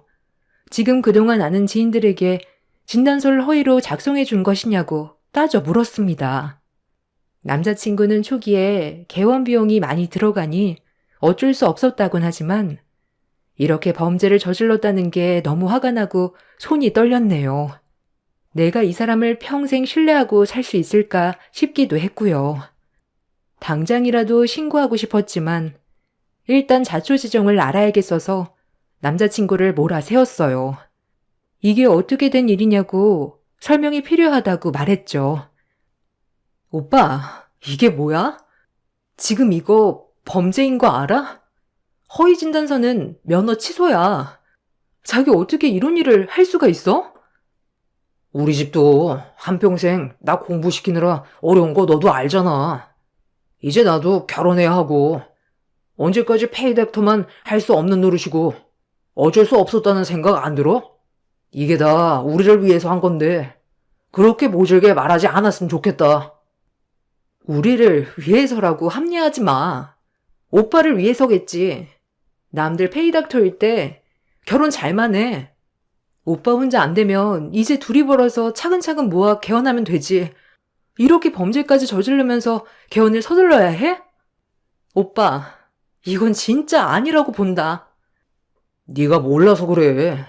의사들 이런 경우 꽤 종종 있어. 나도 그러니까 쉽게 했던 거고. 너무 몰아붙이지 마. 일단 나 좀 쉬고 싶다. 지금 회피하는 거야? 내가 지금 틀린 말 해? 오빠, 이제라도 그만둬. 나 진짜 오빠가 이런 짓 하는 거 너무 싫어, 응? 제 말을 더 이상 듣지도 않고 그 사이 우리는 균열이 가기 시작했어요. 그 대학병원 인턴 시절에 만났던 순수했던 남자가 맞나 싶기도 했고 뭐가 이렇게 변하게 만들었나 싶었죠. 병원 하나 거뜬히 개원시켜줄 여자를 만났으면 이런 일은 절대 하지 않았겠지 생각하며 제 자신도 자책해보고 계속 울기만 했습니다. 그러다 꼬리가 길면 밟힌다고 진단서 작성을 원했던 사람이 신고가 들어가게 되면서 제 남친도 같이 신고 접수가 되었죠. 하늘이 무너지는 줄 알았습니다. 불법에 가담하여 경찰 조사를 받고 있는 꼴이라뇨. 일단 부모님께는 비밀로 하고 이 상황을 어떻게 풀어나가야 할지 하루 종일 뛰어다녔네요. 계속되는 조사에 결국 남자친구는 허위 진단서 작성이란 죄목으로 벌금과 면허 취소가 되었습니다. 결국 의사 면허가 취소되는 지경에 이르고서야 남자친구는 이제야 정신을 차리나 싶었죠. 결국 다니던 병원에서 해고를 당하고 남자친구는 갑작스럽게 실업자가 되었어요. 저와 남자친구가 그나마 연인인 걸 몰랐던 병원 분위기라 저는 계속 다닐 수 있게 되었고 병원 직원들도 너무 충격적이라 하루 종일 남자친구 얘기를 달고 살았어요. 너무 고통스러웠습니다. 그럼에도 저는 꿋꿋이 참고 다녔어요. 저라도 정신을 차리자 싶어 이악 물고 더 열심히 일했네요. 이 사건 자체를 저와 남자친구 외에는 몰랐던 일이라 양가 부모님들께는 비밀로 하기로 했어요. 혹시라도 두 집안 부모님들이 충격받으실까봐 저희끼리 애써 수습하며 그래도 결혼 준비는 해 나갔네요. 결혼을 하면 그래도 가정이 생기니 철없던 남자친구도 변할 거라 생각하며 결혼을 이어나갔습니다. 의사 면허는 3년이 지나면 재교부 신청 허가에 따라 진행을 할 수 있기 때문에 3년만 제가 고생하기로 했습니다. 물론 남자친구는 저에게 정말 미안해했고 자신의 잘못을 뉘우치는 모습을 많이 보였기에 저로서도 용서를 할 수 있었습니다. 그렇게 결혼식을 진행하게 되었고 저희는 더 열심히 살아갔어요. 남편은 재교부 신청을 준비하면서 공부를 하고 밤에는 아르바이트를 하며 지냈고 저 역시 치과에서 열심히 일을 한 덕분에 치과 총괄 실장이라는 자리에 오르게 되었네요. 그래도 시어머님은 저를 못마땅히 하셨어요. 시간이 지나면 해결될 것 같았던 고부 사이는 시간이 지날수록 악화되는 듯 했죠. 처음엔 다 맞춰드리자 생각했지만 저 역시도 집안의 가장으로 너무 힘든 시기를 보내고 있는 찰나에 어머님께서 아들을 두둔하시며 저를 못마땅히 하실 때마다 저 역시 어머님을 미워하는 시간이 차곡차곡 쌓여만 갔습니다. 아무래도 남편이 아르바이트를 한다고 해도 집 대출비제, 고정생활비에 제 벌이로도 넉넉지 않았던 건 사실이었어요. 이렇게 돈에 쪼들리니 사람의 마음에 여유가 없어져 갔습니다. 일터에 나가서는 악착같이 환자 상담을 하고 매출을 끊어내고 병원 인센티브 금액을 위해 정말 앞만 보고 달렸네요. 의사 남편 만나 개원하여 그 병원 실장으로 일할 생각에 행복하던 때도 있었지만 너무 큰 욕심을 부리고 쉽게 모든 걸 가지려 해서 벌을 받나 싶은 생각도 들었습니다. 그렇게 결혼한 지 1년 정도 되던 즈음 저희에겐 소중한 아기 천사가 찾아왔죠. 당장 생활비도 모자란 시점에 아기 천사가 찾아와 준 것이 그리 달갑지는 않았어요. 하지만 남편이 너무 좋아했고 아기가 생기니 아르바이트도 더 열심히 하는 모습에 또 힘을 냈답니다. 아무래도 병원 특성상 바쁘게 돌아가는 만큼 임신을 했다는 사실을 오픈하고 일을 한다는 게 쉬운 게 아니었어요.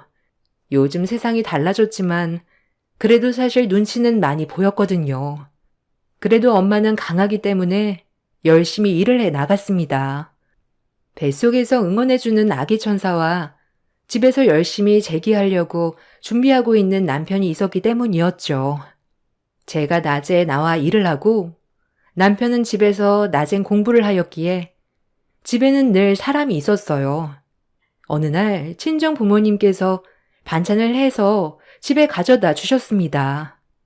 낮에 남편이 집에 있는 것을 보고 부모님도 많이 놀라셨죠. 부모님은 아직도 페이닥터로 일을 하는 줄 아시거든요. 엄마는 역시 다르다고 남편의 모습을 보고 저희 집이 심상치 않다는 걸 눈치챘었어요. 그러곤 전화가 왔죠. 세인아, 엄마다. 혹시 오늘 일 끝나고 집에 좀 들릴 수 있니? 엄마가 너한테 물어볼 말이 좀 있는데 시간 되니? 저도 엄마 아빠에게 임신 소식을 알려드리고 싶었던 찰나에 잘 됐다 싶어 알겠다고 한 뒤 저녁이 되어 친정집에 들렸습니다. 엄마, 나 왔어요.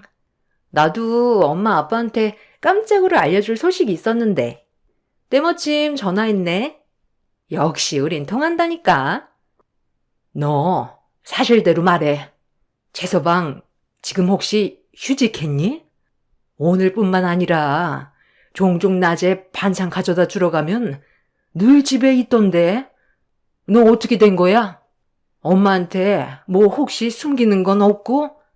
아니면 고민거리라든지 있으면 다 말해봐, 얼른. 엄마의 말이 떨어지자 무섭게 눈물이 왈칵 쏟아져 나왔습니다. 작은 것 하나하나 엄마 눈에는 이상해 보였던 거죠. 우리 딸이 행여 혼자 고생하진 않을까 걱정해 주시고 마음이 많이 아프고 죄송스러워 고개를 들지 못하였습니다. 결혼 전에 일이 좀 있어서 자세히 말은 못하지만 오빠 의사면허가 취소되었고 그래서 지금 재교부 신청 생각하고 있어서 엄마랑 아빠는 너무 걱정 안 해도 돼. 당장 오빠가 일을 못하더라도 저녁에 아르바이트 하고 있고 그렇게 우리 힘들지 않아. 오빠 면허 다시 신청되면 걱정 없고 그러니까 엄마 아빠 너무 걱정하지 마요. 설사 안 되더라도 젊은 사람 둘인데 이 세상 잘 살 수 있지 못 살겠어? 그러니까 걱정 붙들어 매세요. 알겠지? 미리 말 못해서 너무 미안해, 엄마 아빠. 너가 괜찮다면 됐어. 우리 딸 금전적으로라도 힘들면 아빠한테 미리 말하지. 재서방도 힘들었겠다. 에휴, 미리 말을 하지. 엄마는 제 말이 끝나고 절 많이 안아주셨어요. 저 혼자 아무한테도 말하지 않고 어차피 면허만 다시 신청되면 될 일이니 가족들 걱정 끼치지 말자라고 했던 것들이 오히려 더 걱정을 시켰던 것 같아 죄송했습니다. 앞으로 잘 사는 모습을 보여주면 되니 씩씩하게 울음을 그치고 엄마 아빠한테 오늘 말씀드리려 했던 임신 소식을 전해드렸죠. 역시나 엄마 아빠는 저보다도 더 기뻐하셨지만 지금 생활에 아기가 생겼다고 하니 한편으론 제가 더 고생할까 걱정하시는 것 같았어요. 먹고 싶은 건 없고 언제든지 먹고 싶은 거 있으면 엄마한테 전화해. 엄마가 맛있는 거 많이 만들어줄게, 우리 딸. 그렇게 친정에서 눈물 한 바가지를 쏟고 집으로 오는 길, 지금보다 더 단단해져야겠다 생각하며 마음을 먹었습니다. 그렇게 의지를 불끈 다지는 것도 잠시 금방 제 의지를 산산조각 내는 사건이 벌어졌고 이 계기는 저를 각성시켜 주었죠. 친정에 다녀와 집에 와보니 시어머님이 와 계시더군요. 시어머님은 저를 보자마자 다짜고짜 소리를 치셨습니다. 너 어디 갔다 이제 오니? 남편 오늘 쉬는 날 모처럼 일찍 들어와 밥이나 해줄 것이지. 지금 일 끝나고 어딜 들렸다 와? 엄마, 왜 그래? 세인이 오늘 잠깐 장모님 댁 다녀온다고 했어, 나한테. 내가 저녁 알아서 먹는다고 했고.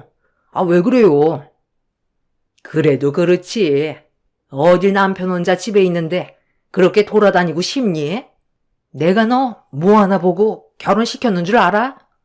배운 거 없고 번 데 없어도 그래도 남편 봉양 잘하겠다 싶어 끝내 결혼시킨 건데 지금 기본적인 것도 하나 안 하면 도대체 네가 우리 집안에 왜 들어와 있니?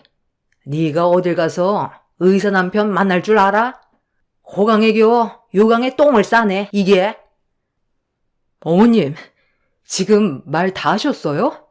어머님 결혼 전부터 저 진짜 마음에 안 드셔 했던 거 다 알아요.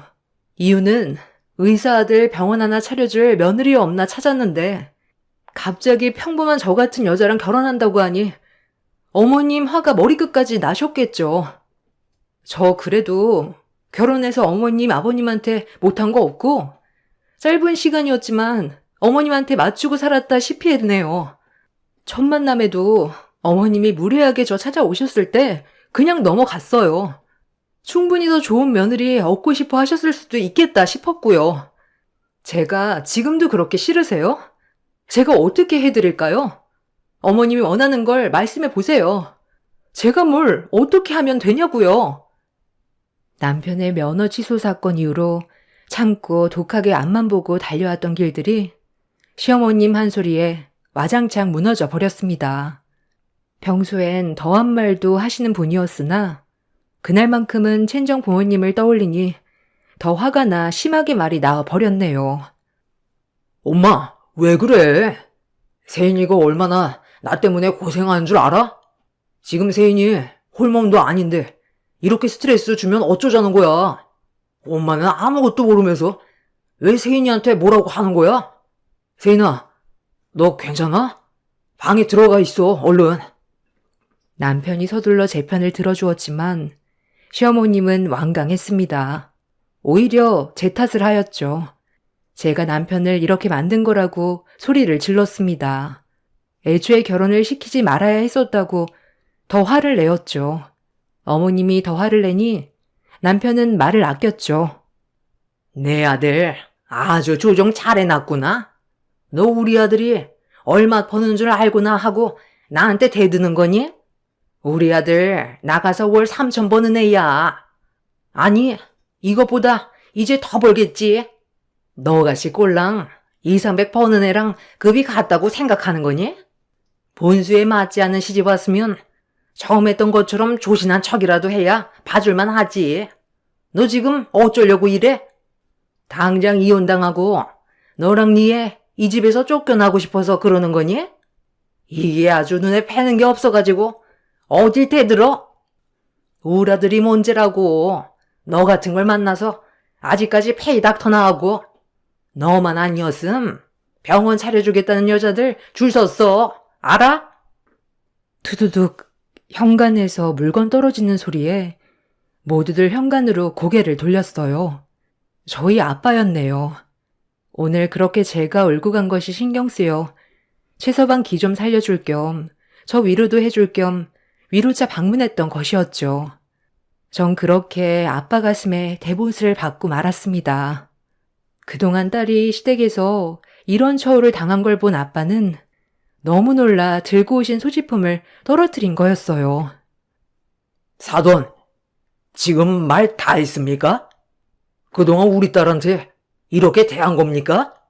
하나밖에 없는 우리 딸 발이 부르트도록 최서방 먹여 살린 것도 모자라서 지금 사돈한테 이런 취급받고 그동안 지내왔다는 거예요? 제가 오늘 본 광경이 사돈이 늘 우리 딸에게 하는 행동 맞나요? 자네 이런 걸 보고도 우리 딸이랑 결혼하겠다고 허락받으러 왔었나? 자네가 말해보게. 아주 교양 없게 남의 집에 아무렇지도 않게 와서 지금 뭐가 어째요? 아니, 내 말이 틀려요. 입장 바꿔 생각해도 이렇게 기우는 결혼 누가 좋아할 거라 생각하고 덥석 시집을 오나요? 양심도 없어 유분수지. 그 딸을 보면 그 집안을 안다고.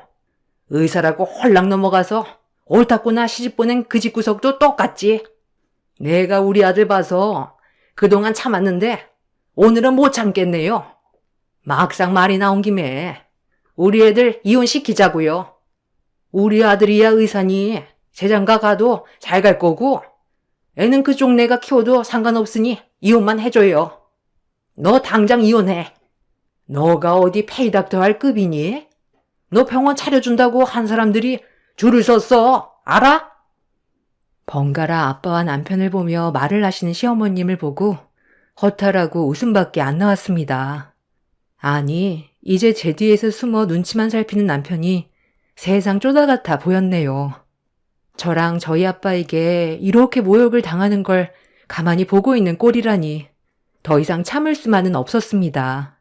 실수는 했지만 다시 만회하려고 하는 남편. 우리에게 와준 아기 천사. 이 모든 걸 내가 떠안고 갈 수 있다고 생각했어요. 아니, 이렇게 열심히 살다 보면 생활은 안정되어 갈 것 같았고, 저를 좋아하지 않으셨던 어머님도 나중엔 잘했다고 칭찬해 주시겠지라고 생각했으니까, 나만 참자, 나만 잘하자, 내가 더 열심히 하자, 제 스스로만 달달 볶았네요. 시아버님과는 전혀 트러블이 없었기에 더 참을 수 있을 것 같았죠. 하지만 그건 제 교만이었습니다. 사람은 절대 변하지 않을 거고 어머님도 마찬가지니까요. 예쁜 아기를 낳아도 제가 낳았다는 사실에 또 아기도 미워하실 것 같았어요. 이젠 결단을 내려야겠다고 생각이 들었습니다. 모든 걸 오픈하고 정말 끝을 내야겠다 싶었어요. 이미 어머님 눈엔 의사의 환장에 어떻게든 결혼까지 해 아들만 고생하고 저는 남자 잘 만나 편히 사는 여자라는 프레임이 씌워져 있었으니까요. 어머님 말대로 이혼하겠습니다. 근데 한 가지 아셔야 할 게 있어요. 월 3천 버는 아들이요? 아드님이 그러던가요? 세인아, 그만해. 너 지금 너무 흥분했어. 나중에 우리 둘이 얘기하자. 엄마한테는 내가 천천히 얘기할게. 진정해. 그래, 너 말 잘했다. 이혼 절대 부르지 말아라. 월 3천이 뭐니? 지금쯤 더 벌 텐데. 네가 우리 아들 같은 남자 다시 만날 순 있겠니? 애 딸린 이혼녀일 텐데. 내가 그렇게 혼인신고 늦게 하라니까. 에휴, 말도 안 듣고 정말. 이게 뭐야? 애까지 생겨서. 이제 끝이라고 생각했는지 시어머니의 막말은 여태껏 들었던 막말 중에 최고치를 향해 갔죠. 아니, 이런 김에 어서 떨어져 나가라고 저에게 더 심하게 얘기를 하는 것 같았어요. 기대에 부응해드리기 위해 저도 어머님께 모든 사실을 오픈했습니다. 월 3천 버는 아들, 치과 의사 면허 잘린 지가 언젠데 아직도 우리 의사 아들 하세요. 어머님 아들 지금 제가 먹여 살리고 있어요. 아세요? 결혼 전에 이미 면허 취소 당했고요. 지금은 아무것도 없는 백수입니다. 근한 대출도 안 나는 백수요. 알겠어요? 어머님, 머리에 좀 빠르신 분이니 알아들으셨을 것 같아요. 무슨 말인지. 어머님 백수 아들, 그동안 저녁에 아르바이트 하면서 그냥 지내고 있어요. 실질적 이 집 대출값, 생활비 다 제가 벌고 있고, 어머님 아들 입에 들어가는 식대도 아쉽게도 제가 번 돈으로 들어가고 있네요. 어머님 철마다 여행 경비, 용돈, 선물 다 제 돈으로 한 거고요. 어쩌죠? 월 300버는 며느리가 아끼고 아껴서 힘들게 이 집 이끌고 있었네요. 3년 뒤 면허 재교부 신청할 수 있죠. 과연 쉽게 나올까요? 어머님, 이제 무능한 아들 데려가세요. 반품합니다.